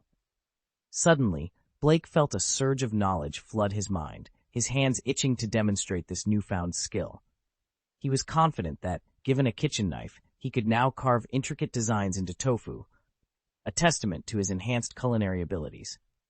This skill, although not magical, was something Blake had long desired, given his love for delicious food and his previous disastrous attempts at cooking. He had once begged Madame Marion to teach him, only to be promptly expelled from the kitchen after an hour. But now, Blake thought with a grin, he wouldn't have to worry about his cooking skills, or lack thereof, any longer. As he indulged in a small cake, Blake noted, the taste is slightly off. A higher honey ratio would have made it perfect. This realization hit him. With his intermediate cooking skills, he could now discern the quality of other chefs' creations. Even the desserts from a reputable London shop seemed lacking compared to his own skill level. A surprising revelation, considering the high standards expected of any chef daring to open a dessert shop in the city. This meant that the intermediate skill level was far more impressive than Blake initially thought, surpassing even the abilities of professional chefs. By this comparison, what he considered professional skills might only be deemed beginner level by the system's standards. With newfound respect for his intermediate cooking proficiency, Blake no longer underestimated the value of the skills he could acquire through the system. His excitement for the remaining treasure chests grew, eager to discover what other talents and surprises awaited him. Upon the bronze treasure chest, Blake's anticipation grew. This chest, a gift from the system, was a testament to the extraordinary benefits it could bestow, even at its most basic level. With his curiosity piqued, Blake eagerly awaited the unveiling of the next treasure chests. "System, open the silver treasure chest, please," Blake requested, his voice tinged with excitement. The silver chest, a rare find dropped by none other than Dumbledore Pro, missed something exceptional. Given Dumbledore's proficiency in alchemy, Blake hoped for a skill or talent related to the art. As the system processed his request, a slow, deliberate voice announced, "Ding, opening the silver treasure chest for the host." "Ding, congratulations to the host for obtaining advanced alchemy talent." Alchemy talent, Blake mused, scratching his head. While Dumbledore was indeed a master alchemist, not quite on par with Nicole Lamour, but still highly skilled, this talent was a significant acquisition. However, for Blake, who had yet to delve into the magical world or alchemy, this talent remained out of reach, for now. Undeterred, Blake saw potential in this new talent. Perhaps, in time, it could pave the way for collaboration with the legendary alchemist Nicole Lamour, leading to further treasures and opportunities. With his spirits lifted, Blake turned his attention to the two gold treasure chests. These chests, indistinguishable from one another, held the promise of even greater rewards. One had been dropped by Hermione, the other by Dumbledore, and only by opening them would Blake discover their secrets. "System, open one of the gold treasure chests," Blake commanded, his anticipation reaching a peak. "Ding! Opening the gold treasure chest for the host." "Ding! Congratulations to the host for obtaining the esteemed Runewen talent." Runewen?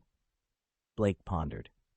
He recalled that Hogwarts offered a course on ancient Runewen in the third year, a subject that delved into the study of ancient runes.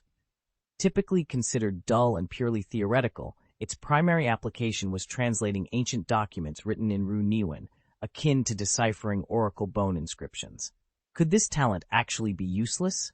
Blake wondered, his excitement momentarily waning. Yet upon further reflection, Blake reconsidered the potential of ancient Runewen. In Western legends, runes were often associated with magic. If ancient Runewen bore similar magical properties, magical words. If that's the case, Blake thought, a spark of inspiration igniting within him, could I use parchment inscribed with ancient Runewen as a talisman? With this revelation, Blake's imagination took flight, envisioning the myriad possibilities that this newfound talent could unlock. Chapter 12. A Grand Gesture. Unleashing ancient magic with unprecedented power. Blake was uncertain about the true potential of the ancient rune. For ages, wizards had regarded it merely as a relic of the past, with only a handful of master alchemists recognizing its magical potency. Yet Blake believed that his exceptional talent in ancient runes, combined with his academic genius ability, would enable him to uncover secrets that had eluded others. "I need to make a trip to Diagon Alley," Blake mused, planning his shopping list. Magic books are definitely a priority. Wizarding books were notoriously expensive, but Blake had wisely amassed a considerable sum of money in anticipation of such expenses. His next step was to convert his earnings into gold at Gringotts, despite the goblin's reputation for greed. As he finalized his plans, Blake prompted the system to unlock the final golden treasure chest. "Ding! Opening the golden treasure chest for the host." "Ding! Congratulations to the host for obtaining the ultimate spellcasting skill." Instantly, Blake's mind was flooded with new knowledge. He was thrilled. Rewards from the system's treasure chests varied in quality, but he found skills to be more valuable than talents. Skills were directly assimilated, bypassing the need for laborious practice. This contrasted with talents, which required a learning curve to harness their full potential. Thus, the ultimate spellcasting skill excited Blake more than the ancient rune talent. This skill significantly enhanced his magical abilities. Spells were easier to cast, their power was amplified, cooldown periods were shortened, and magic consumption was drastically reduced. Casting spells involved more than just knowing the incantation. A novice wizard had to meticulously follow the spell's pronunciation and wand movements as described in textbooks to achieve optimal results. Any deviation could result in failure or unintended consequences. Previously, Blake's lack of finesse in these areas meant his spells, while successful, lacked potency. This inadequacy had forced him to flee from a hidden monster, only defeating it later through sheer magical power. Now, equipped with this unparalleled spellcasting technique, Blake's weaknesses were eradicated. If his initial casting ability was likened to a narrow stream, it had now transformed into a vast, unobstructed river. His spellcasting was not only more efficient, but also significantly more powerful. Blake's newfound prowess promised a revolution in his magical capabilities. With the ancient rune secrets waiting to be unlocked and his spellcasting skills vastly improved, he was poised to make waves in the wizarding world. The journey ahead was filled with untold possibilities, and Blake was ready to explore them with his enhanced abilities. As Blake stood before the supreme treasure chest, his anticipation was palpable. The rewards from the gold and silver treasure chests had already surpassed his expectations, leaving him to wonder what extraordinary items the supreme treasure chest might contain. System, open the supreme treasure chest. Blake's voice quivered with excitement. A notification chimed, opening the supreme treasure chest. Another chime followed, congratulations to the host for obtaining ancient magic. A dark purple orb of light materialized before Blake, floating serenely like a demonic will-o'-the-wisp. Blake, puzzled yet intrigued, reached out his right hand towards the orb. Before his fingers could graze it, the orb seemed to be drawn into his palm, merging with his being. In that moment, Blake felt a profound tremor course through his body. His blue eyes momentarily transformed into a demonic purple, signaling the infusion of ancient magic. A sensation akin to being submerged in warm water enveloped him, though it soon faded, leaving his eyes their original hue. With the ancient magic now a part of him, Blake discovered new knowledge in his mind and felt an unfamiliar power coursing through his veins. This power was distinctly different from his magical energy, imbuing him with capabilities he had never possessed before. Upon delving into the newfound knowledge, Blake understood the essence of ancient magic. It was a spell of unparalleled simplicity, yet devastating attack power, capable of bypassing any defense. The spell's potency was such that it allowed the caster to eliminate their opponent in any conceivable manner. Blake's mind was filled with images demonstrating the spell's versatility. Summoning lightning to reduce an enemy to ashes, shrinking an adversary to the size of an ant before crushing them, or draining an opponent's blood with a mere gesture. This magic's strength was limited only by the caster's imagination. However, the formidable power of ancient magic came at a cost. Its consumption of magical energy was immense, restricting Blake to only 3 uses per day, despite his enhanced magical capacity and mastery of spellcasting. Feeling the potent force within him, Blake murmured, "This will be my ultimate move." The Supreme Treasure Chest had bestowed upon Blake his most powerful asset yet, a trump card that would undoubtedly shape his destiny. Chapter 13. A Morning Surprise and Letters of Intent. The morning sun bathed the room in a warm glow, yet Blake found the warmth a bit too intense for his liking. As he slowly opened his eyes, the source of the extra heat became apparent. Perched beside him on the bed was a magnificent fiery red bird. "You, Fox?" Blake exclaimed, fully awake now. The previous night, he had delved into ancient magic, and the excitement had kept him awake for hours. He hadn't expected to wake up to the sight of Dumbledore's phoenix, Fawkes, the very next morning. Could Dumbledore be here as well? Blake scanned his small room but found no sign of the headmaster. Instead, Fawkes greeted him with an excited chirp and proceeded to pull a letter from beneath its wing, offering it to Blake with its claw. Are you delivering a letter to me?" Blake realized. Relieved that he had remembered to close the doors and windows the night before, allowing Fawkes to enter while keeping others out, he thought about the potential complications of someone else seeing the phoenix. It wasn't as if he could simply explain Fawkes' presence to Madame Marion as a peculiar, slightly red Scottish chicken. Urged on by Fawkes, Blake opened the letter. The handwriting was unmistakably Dumbledore's, characterized by its unique flourishes. The letter was brief, requesting the loan of an item from Blake. After reading, Blake removed a tag from around his neck, one that had been fully restored and now gleamed metallically in the early morning sunlight. Fawkes gently tapped Blake's shoulder with its wing, cooing affectionately before taking the tag in its beak and vanishing in a burst of flames. Blake watched the phoenix disappear, understanding that Dumbledore must have discovered something significant to require his tag as evidence. Yet it had only been one night, and Blake felt no rush. After Fawkes's departure, the room's temperature seemed to drop several degrees. Opening the door and windows to let in the fresh morning air, Blake then hurried excitedly to the kitchen. Meanwhile, Dumbledore received the tag from Fawkes, placing it among the various alchemical tools scattered across his desk. A meticulous examination began. Elsewhere, Mrs. Granger looked on helplessly as her daughter, Hermione, fussed over a newly acquired owl, noisy and emitting a peculiar odor. Hermione had insisted on returning to Diagon Alley that morning to purchase an owl specifically for sending letters.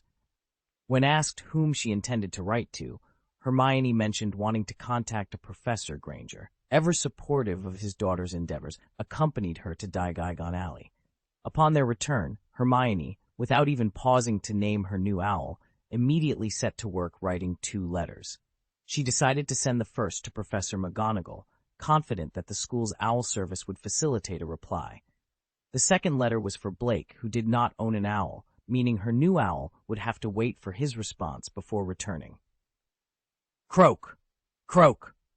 The owl, barely accustomed to its new surroundings, was already being put to work. Yet, for the owl, this task was a welcome opportunity to stretch its wings. As the owl disappeared into the sky, Hermione reflected on the previous night's events. After parting ways with Blake and Professor Dumbledore, she had experimented with shape-shifting. In her room, Hermione was spellbound when she witnessed Blake effortlessly use the shape-shifting spell to vanquish a concealed beast. The sight ignited a spark within her to attempt the spell herself. Blake, who had previously been oblivious to the true nature of his abilities, considering them merely as some form of superpower, had mastered the shape-shifting spell with apparent ease. This led Hermione to believe that she, too, could achieve the same mastery. However, reality dealt her a harsh blow. In Blake's hands, a mere boulder could transform into a living, roaring lion, all without the aid of a wand. Meanwhile, Hermione struggled to make even the slightest alteration to a small stone, despite her use of a magic wand. The previous day, after Dumbledore and others had escorted her home, Hermione had inquired about the shape-shifting spell. Blake had nonchalantly explained that he simply envisioned the desired outcome, and it would materialize.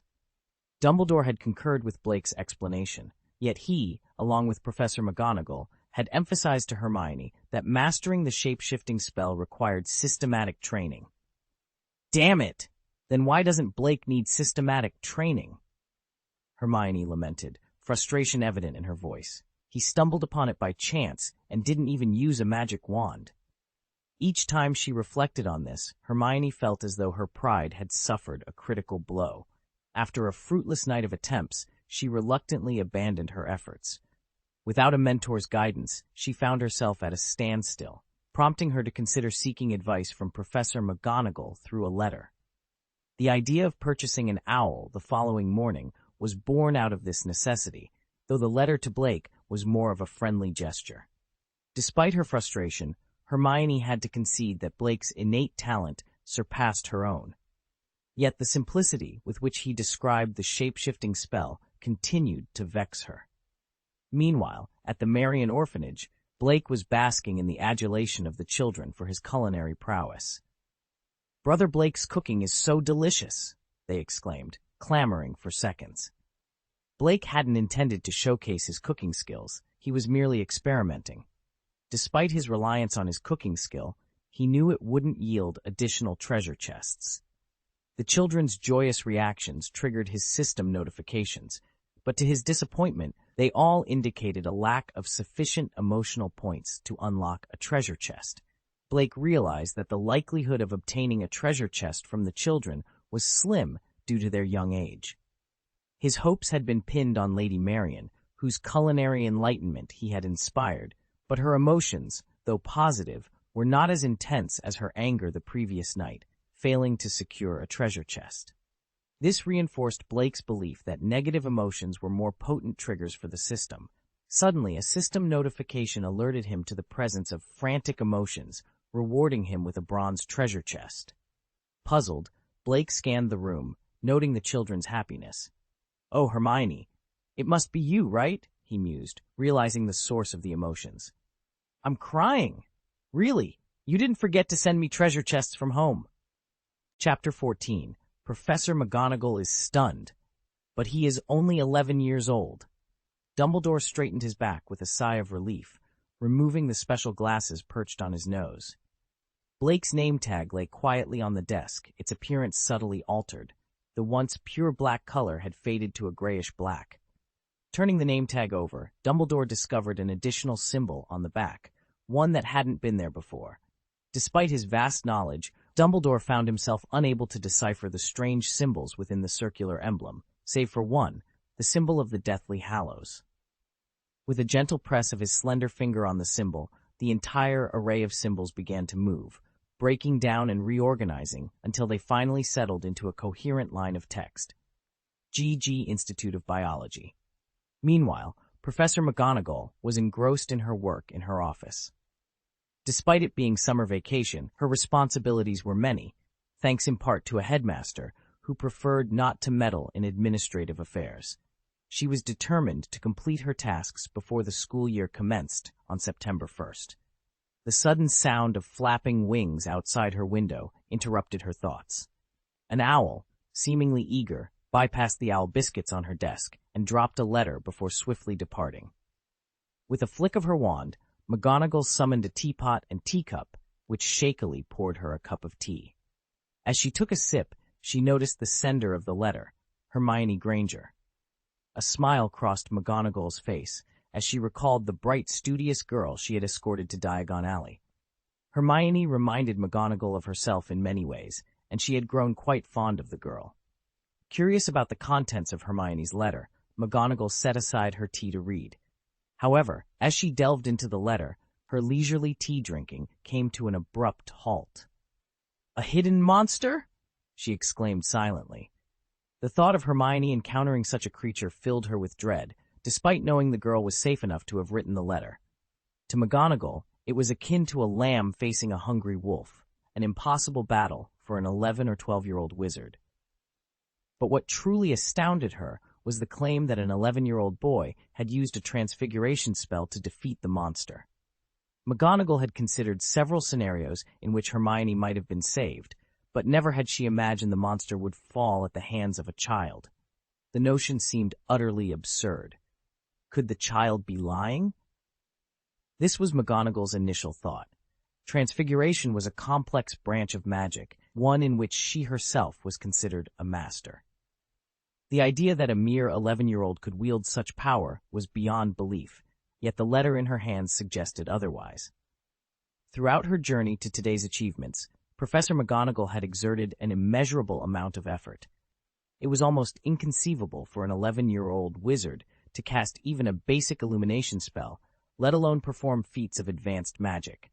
Yet, Hermione had claimed that a boy of such tender age had used a transfiguration spell to vanquish a formidable concealment monster. Concealment monsters were notorious for their cunning and ferocity, posing a significant challenge even to seasoned adult wizards. The idea of a child accomplishing such a feat stirred a mix of skepticism and irritation in Professor McGonagall. She couldn't help but suspect the veracity of Hermione's account. Then she met Professor Dumbledore? Professor McGonagall mused, her brow furrowing in thought. Hermione's bold assertion seemed almost reckless. After all, verifying the truth with Dumbledore would be a straightforward matter. Could it be that Hermione was actually telling the truth? But the notion seemed far-fetched. An 11-year-old prodigy capable of such advanced transfiguration? Hermione had described the spell as transforming a large rock into a stone lion instantaneously. Even if a young wizard possessed such skill in transfiguration, the magicka power required for such a feat seemed beyond the reach of someone so young. The latter part of Hermione's letter sought advice on mastering the transfiguration spell, revealing her own struggles with even the simplest transformations. Sigh. What a naive girl. Transfiguration is not so easily mastered, Professor McGonagall thought to herself. Yet she began to entertain the possibility that Hermione might not have been fabricating her story. Perhaps the true savior was Dumbledore, acting from the shadows for reasons unknown. As Professor McGonagall pondered her response to Hermione's letter, a knock on the door interrupted her thoughts. "Please come in," she called out. Dumbledore entered, his demeanor reflecting a hint of weariness. He explained his need to embark on a lengthy journey, apologizing for the inconvenience this would cause to their previously agreed-upon arrangements. Just as Dumbledore was about to leave, Professor McGonagall seized the opportunity to inquire about the incident described in Hermione's letter. Before she could fully articulate her suspicion that Dumbledore had intervened, he eagerly confirmed the boy's remarkable achievement. Dumbledore's excitement was palpable as he praised the young wizard's unprecedented talent in transfiguration, revealing that the story was indeed true. Professor McGonagall was taken aback by this revelation. Hermione's account was accurate. An 11-year-old boy had indeed used transfiguration to defeat a concealment monster. The news of such a prodigious student joining their ranks filled her with a mixture of astonishment and anticipation for the coming school year. Chapter 15. An Unexpected Gift from Above, the System Warehouse. It was a notion that bordered on the absurd. An 11-year-old child mastering transformation magic to such an advanced degree was unheard of. Yet, Dumbledore had confirmed it. Despite his penchant for the unexpected, his colleagues, including Professor McGonagall, knew him well enough to discern when he was serious.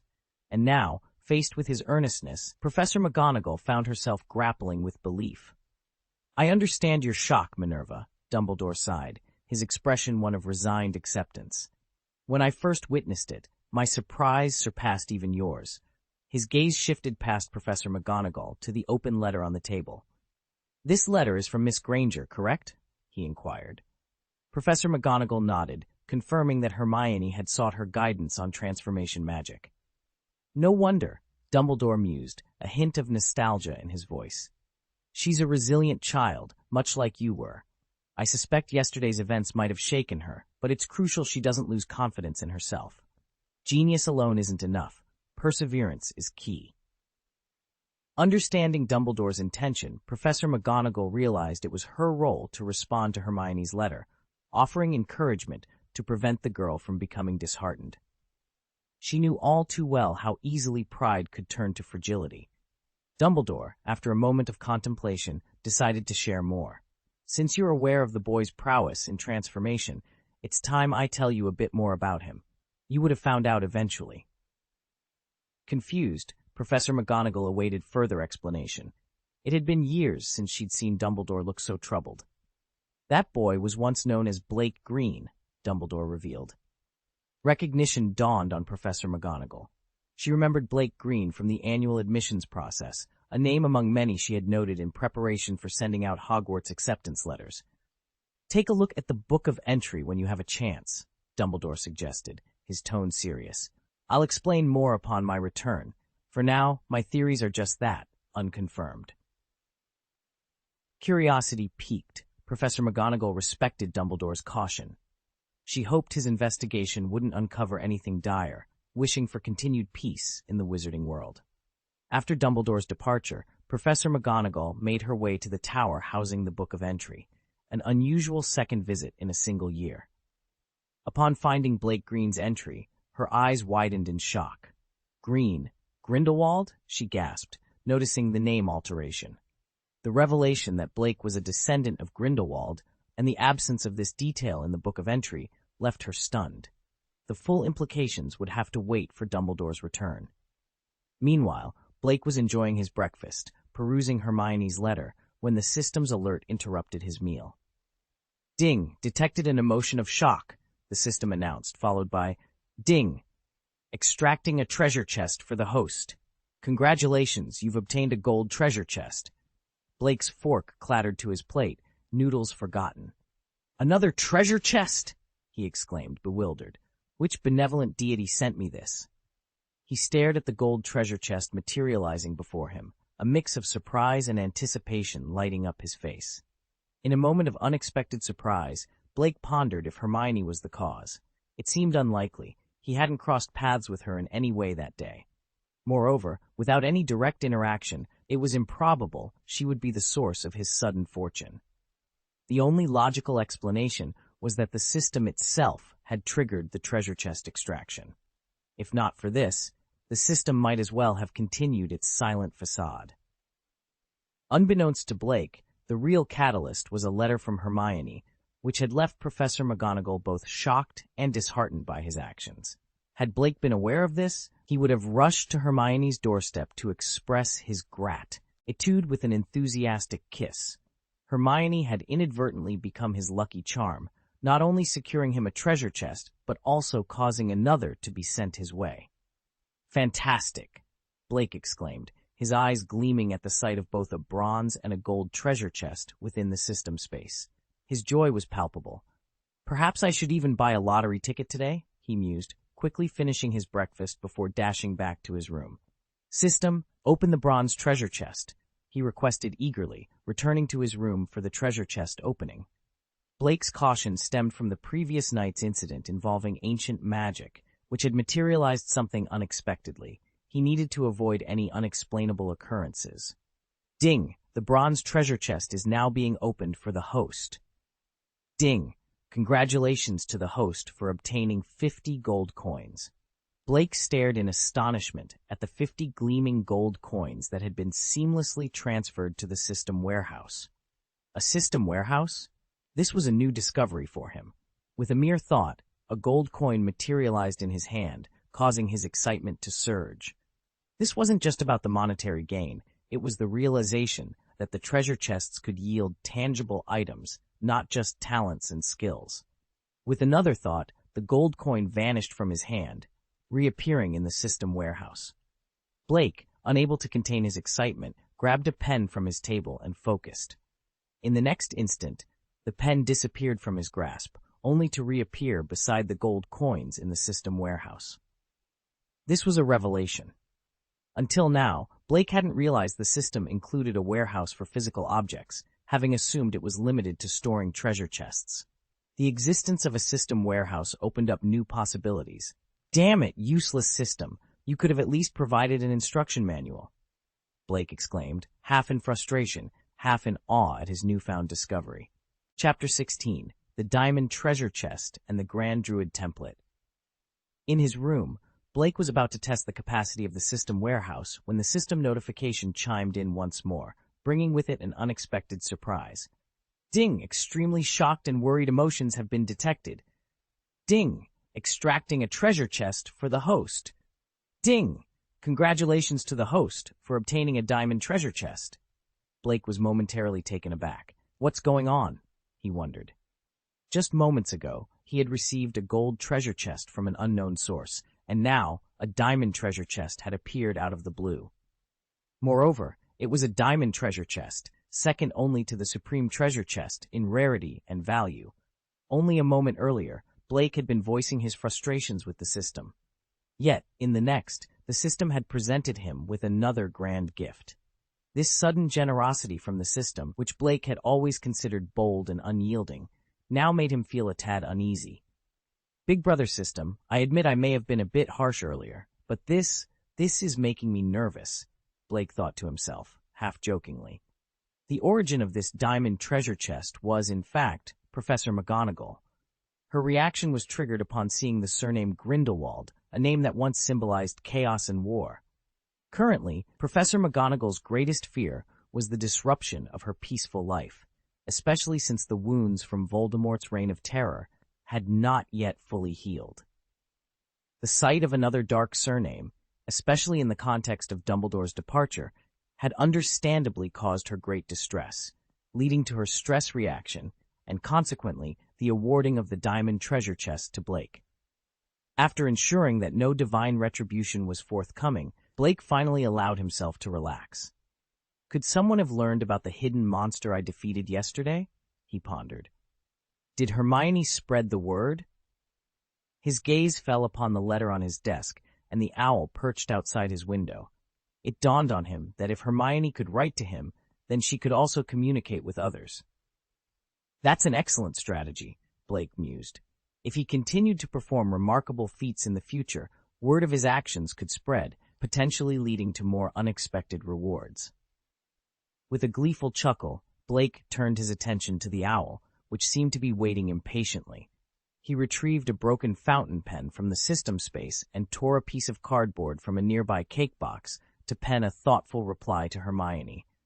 Given her penchant for sharing, Blake anticipated that she would be instrumental in spreading news of his future exploits.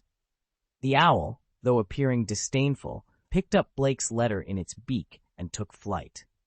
Watching the owl disappear into the distance, Blake closed the window and drew the curtains, his mind now fully focused on the treasure chests awaiting him in the system space.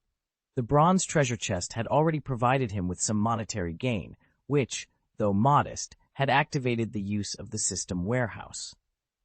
Now, with 2 treasure chests before him, Blake was eager to discover what surprises they held, especially the diamond treasure chest, a prize only a step below the supreme treasure chest. As was his custom, Blake decided to open the lower-level chest first. Ding! Opening the gold treasure chest. Ding! Congratulations to the host for obtaining the Supreme Grade Transformation Skill Talent. Ding! Installing the Supreme Grade Transformation Skill Talent for the host. In just a moment, Blake felt a significant improvement in his transformation skill, a skill that had previously shown little progress despite his efforts. This advancement came without any active learning on his part. Now, with the combined enhancements of the Supreme Grade Genius Talent and the Supreme Grade Transformation Skill Talent, Blake's mastery over transformation skills promised to reach new heights. Blake's heart swelled with uncontainable excitement at the thought of his rapidly improving transformation skill. He had always known he possessed a talent for it, given his ability to perform transformations without any formal guidance, albeit at a basic level. Yet, he was acutely aware that his skill was nowhere near that of a prodigy. But now, with this newfound knowledge, he felt as though he had catapulted to the ranks of a top-tier genius in the art of transformation. However, in the midst of his elation, Blake's attention was irresistibly drawn to the diamond treasure chest waiting in his system space. The anticipation of what it might contain sent a thrill through him. "System, open the diamond treasure chest," he commanded eagerly. "Ding! Opening the diamond treasure chest for the host," the system responded. "Ding! Congratulations to the host for obtaining the Big Druid template." "Ding! Would the host like to apply the template?" "Template? Big Druid?" Blake murmured, momentarily taken aback. He recalled the Gandalf template he had received from a novice gift pack, which had significantly enhanced his strength and magical abilities. However, his interactions with wizards had been limited, and without witnessing Dumbledore's power firsthand, he couldn't fully grasp the extent of his own growth. Yet, the realization that such a powerful template had emerged from a diamond treasure chest suggested that his initial novice pack might have contained a treasure of similar value. Without a moment's hesitation, Blake decided, "Apply the template." Ding! Applying the Big Druid template for the host. Ding! Template applied successfully. As the system's notifications chimed, a searing heat enveloped Blake's body, eliciting a sharp cry from him. In a desperate attempt to cool down, he stripped off his clothes, fearing he might spontaneously combust. But just as quickly as it had escalated, the heat dissipated, leaving Blake's skin flushed but no longer burning. Had he not seen the redness with his own eyes, he might have dismissed the entire episode as a figment of his imagination. With the heat gone, Blake discovered a wealth of knowledge flooding his mind, ancient and powerful druidic magic. He hastily redressed and approached the window, gazing out at the distant forest. To his astonishment, he found himself attuned to the natural world in a way he had never experienced before. He could hear the whispers of the trees, the breath of the earth, and even the squabbles of birds. This newfound connection filled him with a profound sense of kinship with all living things, granting him the intuitive understanding that he could communicate with, and perhaps even command, the creatures of the forest. As he marveled at this revelation, Blake noticed a peculiar sensation in his body, as if it were undergoing a transformation of its own. Trusting his instincts, he let the change take hold. In an instant, a green light enveloped him, and where Blake once stood, a black crow now perched. Moments later, the crow morphed into a cat, only for the feline form to vanish, leaving Blake standing in the room once more. "This is the power of the big druid," Blake whispered in awe, realizing the immense potential that now lay within his grasp. Chapter 17, Grindelwald. Wanna know? I just won't tell you. Blake was ecstatic. With the Great Druid template, he discovered an extraordinary affinity for animals and plants. This was no small feat. It meant he could communicate with animals, allowing him to easily tame formidable magical creatures to serve as his allies. Similarly, his ability to converse with plants enabled him to understand their needs, facilitating the cultivation of various magical plants and herbs that were notoriously difficult to grow. Some of these plants, when nurtured properly, could even be utilized in combat. Moreover, Blake found that he could not only enhance the growth of plants and strengthen animals, but also transform into various animals himself. Regardless of the form he took, he would possess all the abilities of that animal. In terms of utility, the Great Druid template he had unlocked from the Diamond Treasure Chest surpassed even the ancient magic he had obtained from the Supreme Treasure Chest the previous night. As Blake familiarized himself with his new abilities, he uncovered another pattern regarding the system's treasure chests. If the quality of the chest was above diamond, the items obtained were not guaranteed to be directly related to the person who opened it.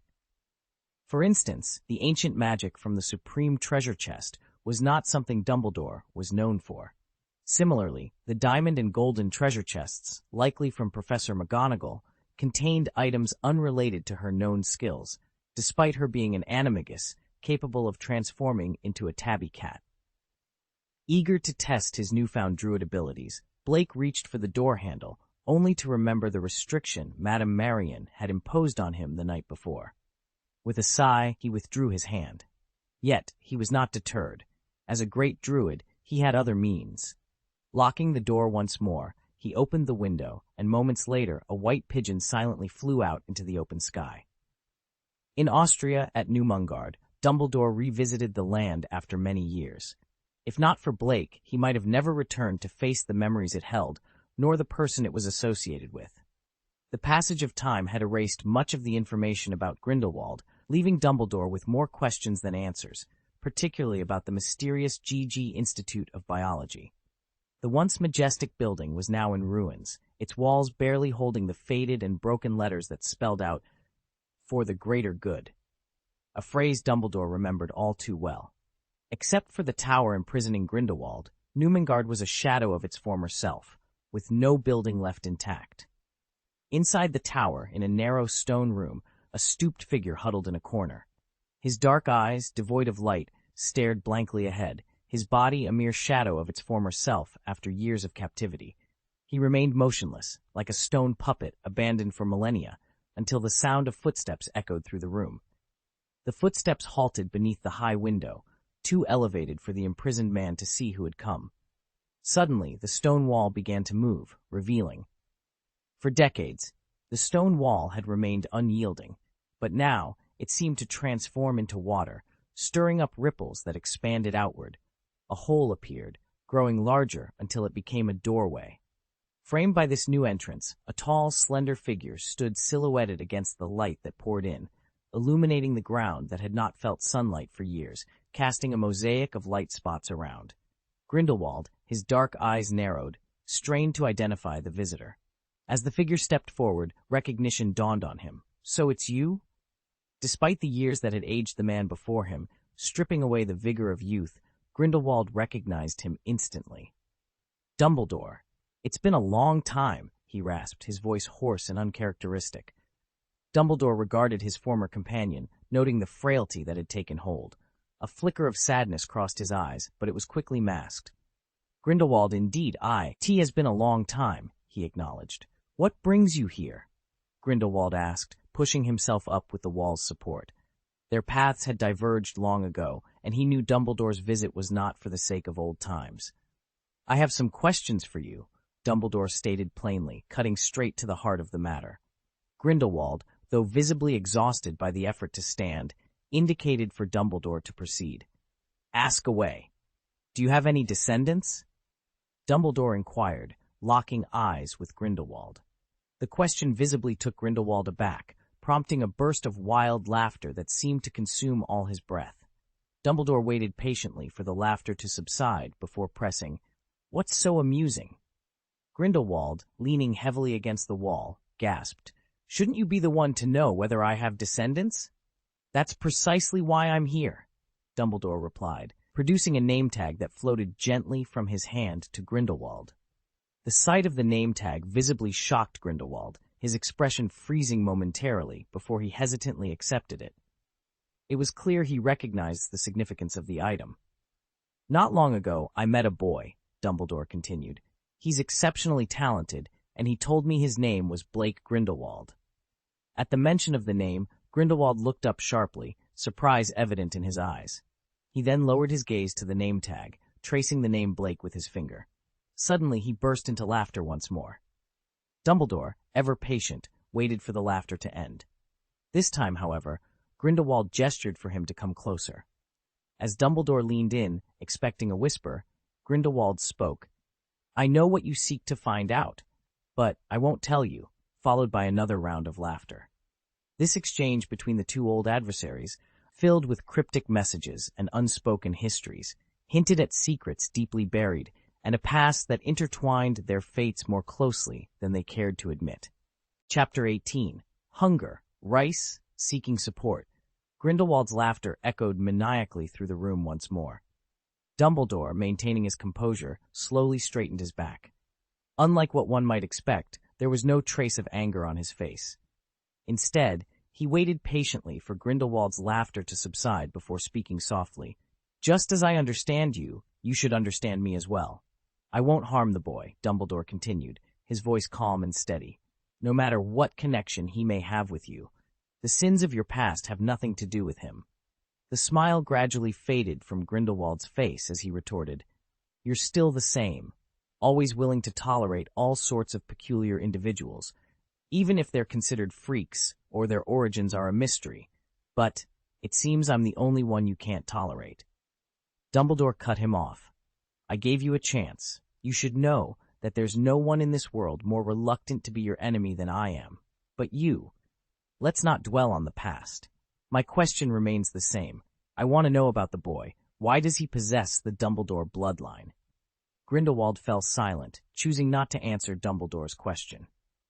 After a moment, Dumbledore sighed softly. "Even if you won't tell me, I'll find out eventually." Hearing this, Grindelwald couldn't help but look up at Dumbledore, who continued, "Biological Research Institute? I've had someone search every piece of information available in the wizarding world, but found no mention of it. Perhaps it's been too long, and the information has been lost. However, such terminology is not typically used in our world. It's more common among Muggles, who are quite adept at preserving information." "So," Grindelwald sighed, realizing he could no longer keep this secret from Dumbledore. If Dumbledore were to investigate in the Muggle world, he would undoubtedly uncover the truth. Grindelwald had indeed collaborated with Muggles in the past, recognizing their advanced science and technology despite considering them inferior to wizards. After a pause, Grindelwald finally said, "Let's go take a look at this place. You'll understand once you're there." He pressed a finger against the logo on a nameplate, and suddenly an address appeared beneath the G Institute of Biology inscription, as if it had always been there, merely concealed. Dumbledore, taken aback by the nameplate floating back to him, cast a deep look at Grindelwald, realizing the implications. "Let's go," Grindelwald muttered, retreating to a corner. "No matter what you find there, remember your words, and be cautious. It was originally a failed experiment. This boy should never have existed, yet now he does. Be wary of the mastermind behind all this, and remember to close the door when you leave." With those words, Grindelwald curled up in the corner, disengaging from the conversation. A failed experiment? A boy who shouldn't exist? The mastermind? Dumbledore pondered these words, his wariness growing. He decided to visit the address Grindelwald provided, believing it would shed light on the mystery. After leaving, Dumbledore made sure to close the door behind him, restoring the stone wall to its original state. The narrow room was once again enveloped in silence. Time passed before Grindelwald suddenly looked up and called out, "Gucci! Gucci!" At the sound of a whip striking the ground, a house elf with a wrinkled face appeared. His clothes were tattered, and he seemed quite old. "Master!" the house elf exclaimed, ready to serve. "Are you hungry? Gucci will prepare a meal for you immediately."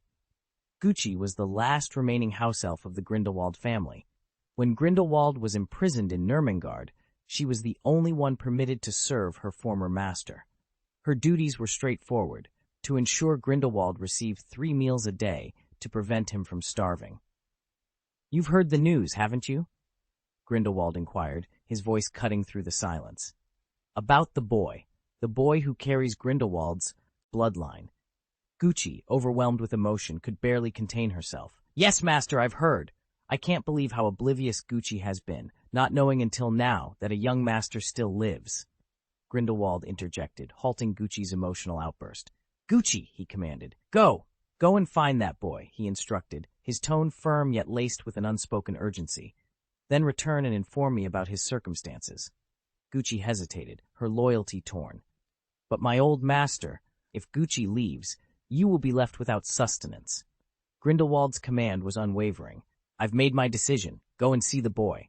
Yes, my old master. Gucci will leave at once," she replied, her voice a mixture of anxiety and determination. "But please, allow Gucci to prepare sufficient dried food for you before I depart," she pleaded, showing her deep concern for Grindelwald's well-being. This time, Grindelwald did not object. Meanwhile, Blake stood dumbfounded before the massive creature before him. "Can someone explain to me," he wondered aloud, "why there's a giant Russian grizzly bear in England?" The bear in question, a large, somewhat goofy-looking brown bear, stood directly in front of him. Blake was aware that brown bears were native to Russia, not England, especially not the suburbs of London.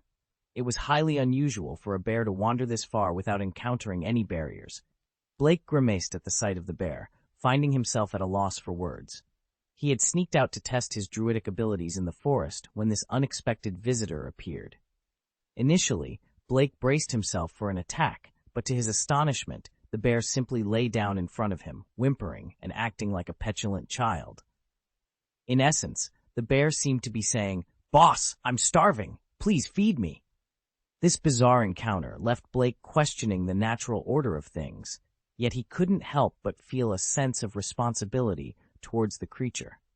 The bear's human-like plea for food tugged at his heartstrings, prompting him to reconsider his initial apprehension. Chapter 19. Blake's life experience. The answer is revealed. Yes, Blake was incredulous. "You're saying you ran away from the circus?" The bear nodded with a sorrowful look in its eyes.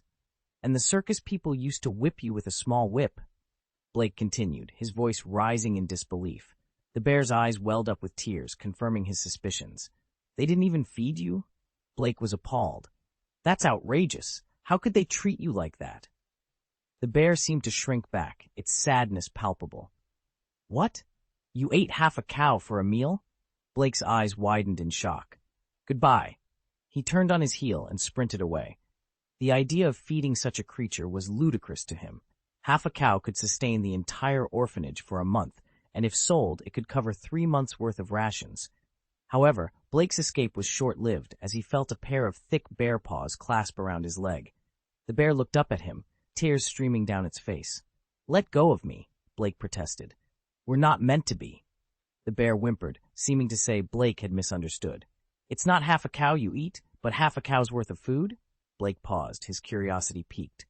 The bear nodded, and Blake was taken aback. "They fed you cow feed to save trouble? That's inhumane." Seeing the bear's emaciated form, Blake's heart softened. If the bear didn't consume such an excessive amount of food, perhaps he could afford to take care of it. Besides, as a bear, shouldn't it be capable of hunting for its own food? Realizing the bear had been raised in the circus and lacked hunting skills, Blake, driven by his principles as a druid and a compassionate partner, decided to teach the bear how to fend for itself. He explained the basics of hunting, fishing, gathering honey, and picking berries.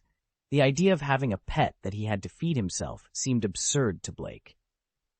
By the end of their conversation, The bear, though tearful, seemed to understand and reluctantly said goodbye to Blake, returning to the forest to practice its new skills. However, it couldn't help but wonder why it ended up having to hunt for itself when all it wanted was for Blake to feed it. Meanwhile, in America, Los Angeles, Dumbledore appeared in front of a dilapidated factory building. Anxious, and without notifying the United States Congress of Magic, he had arrived quietly, just as he had done before. The journey was trivial for someone of his capabilities. The factory was deserted, surrounded by rumors that kept the homeless and curious away. It was said that those who ventured too close either vanished or went mad. As a result, the building had been abandoned for decades. Dumbledore examined the nameplate, confirming he was at the right location. He looked up at the gloomy structure, then with a simple gesture, tapped the air in front of him. In an instant, the dilapidated factory vanished, replaced by a neat building with a sign that read GG Biological Research Institute. Taking a deep breath, Dumbledore entered the building. As he did, the space behind him rippled, and he disappeared, leaving the factory to resume its decrepit appearance. The magic had kept the building pristine despite its years of neglect. Dumbledore searched the building thoroughly until he found the most disordered room, which contained a huge, now empty Petri dish with a gaping hole. Dried culture liquid stained the floor. It didn't take long for Dumbledore to find what he was looking for, as it wasn't hidden. There was no need for concealment, after all. Dumbledore carefully opened the thick experiment log, his fingers methodically turning each page. Despite its volume, he swiftly located the information he sought. After a moment that seemed to stretch into eternity, he closed the log, a bitter smile playing on his lips. Grindelwald had indeed presented him with a formidable challenge. Yet, Dumbledore's thoughts drifted to a promise he had made to Grindelwald not long ago, a promise not to harm the boy in question. Meanwhile, in the kitchen, Blake was preparing dinner, surrounded by an excessive amount of salmon. Mrs. Marion, looking on with a mix of confusion and mild annoyance, questioned, "Blake, why did you buy so much salmon? The children surely can't eat all of this." "It's fine, Mrs. Marion. I'm handling the cooking tonight," Blake reassured her, gently ushering her out of the kitchen. Despite her soft grumbling, Mrs. Marion couldn't help but feel a sense of pride. For reasons unknown to her, Blake's culinary skills had improved dramatically, and now she found herself being pushed out of the kitchen to join the other children in waiting for dinner. Blake had his reasons for preparing so much salmon. Although he had encouraged the big silly boy to fend for himself, he couldn't shake off his concern that the boy might struggle to find food, given his upbringing in the circus.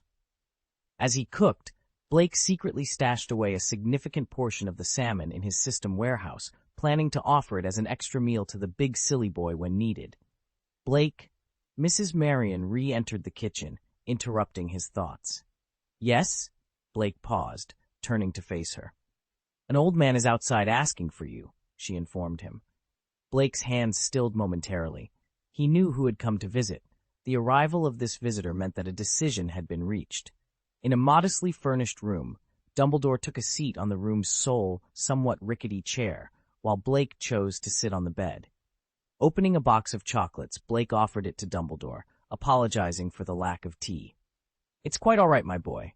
I've brought my own," Dumbledore replied with a warm smile. With a wave of his hand, a floating tray bearing an elegant tea set materialized. The tea set autonomously poured a cup of tea and floated it towards Blake. "Thank you," Blake said, accepting the cup. "So you must have reached a conclusion?" Blake inquired, a hint of anticipation in his voice. "Yes, I have uncovered everything," Dumbledore began, pausing briefly before adding, "including the truth about your background."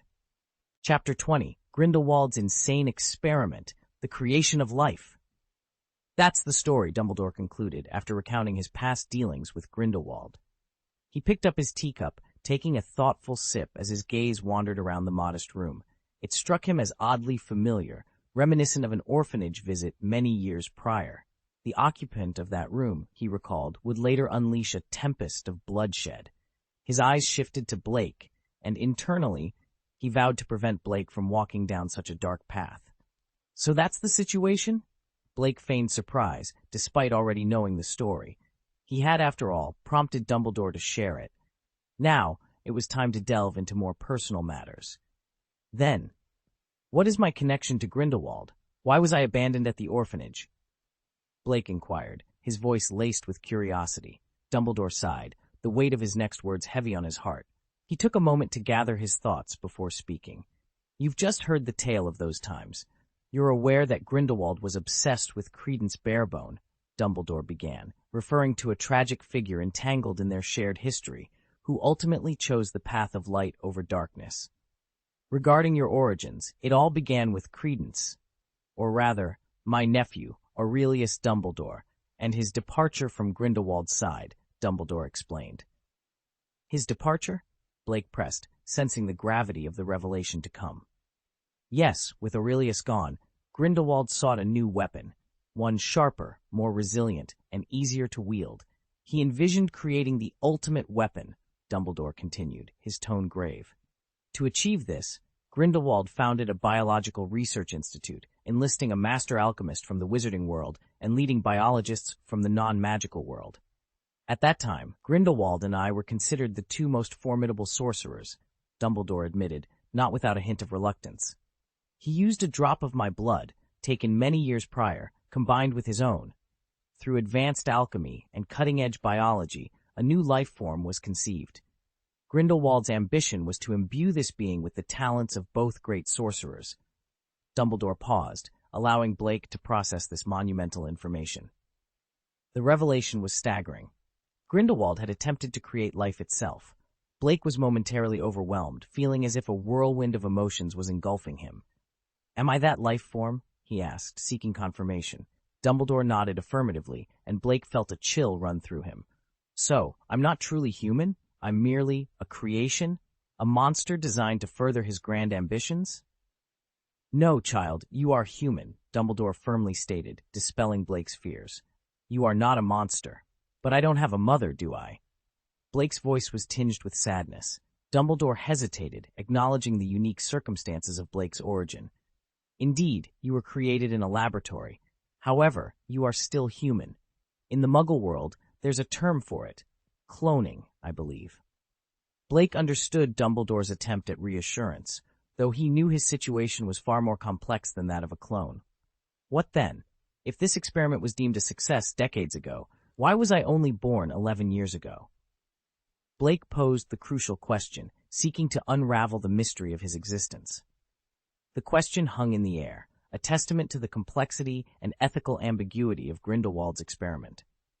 Dumbledore prepared to delve deeper into the tale, ready to shed light on the dark corners of Blake's origin, and, perhaps, help him find his place in a world that had never been meant for someone like him. The experiment was deemed a success by some, as Blake had seemingly inherited the strengths of two of the greatest wizards. He was confident that, even without a magical system to guide him, he would surpass the achievements of Dumbledore and Grindelwald. Yet, a question lingered in his mind. Why hadn't he been born decades earlier? No, Blake, Dumbledore said with a soft sigh, a hint of sorrow in his voice. That experiment, it wasn't successful. Blake's eyes widened in shock. Failed? If the experiment had failed, then how did he exist? Dumbledore continued, his voice heavy with regret. Although the fetus was born physically perfect, there was a critical flaw. He had no soul. He was merely an empty shell. An empty shell could never become a formidable weapon. And by the time we realized this, our counterattack had already begun. The research institute was evacuated, and you, being deemed a failure, were left behind, sealed within a petri dish. Understanding dawned on Blake. The experiment had indeed failed. His existence was the result of an unforeseen anomaly. His soul's sudden appearance had turned a failed experiment into an unexpected success. But that doesn't make sense, Blake protested. If I was considered a failure, why did it take decades for someone to release me? Why was I abandoned at an orphanage with my name tag altered, Grindelwald's surname crossed out? And who has been trying to reveal my origins to me now that I'm an adult? Dumbledore regarded Blake with a look of admiration. You're a perceptive young man, Blake. These questions strike at the heart of the matter. There is someone behind the scenes, a mysterious manipulator, who intends to use you as a controllable weapon once you reach adulthood. Images of the wizard who had abandoned him flashed through Blake's mind, though he couldn't recall the face or the details of the attire. So, what am I to do? Blake pondered aloud. This experiment was a failure.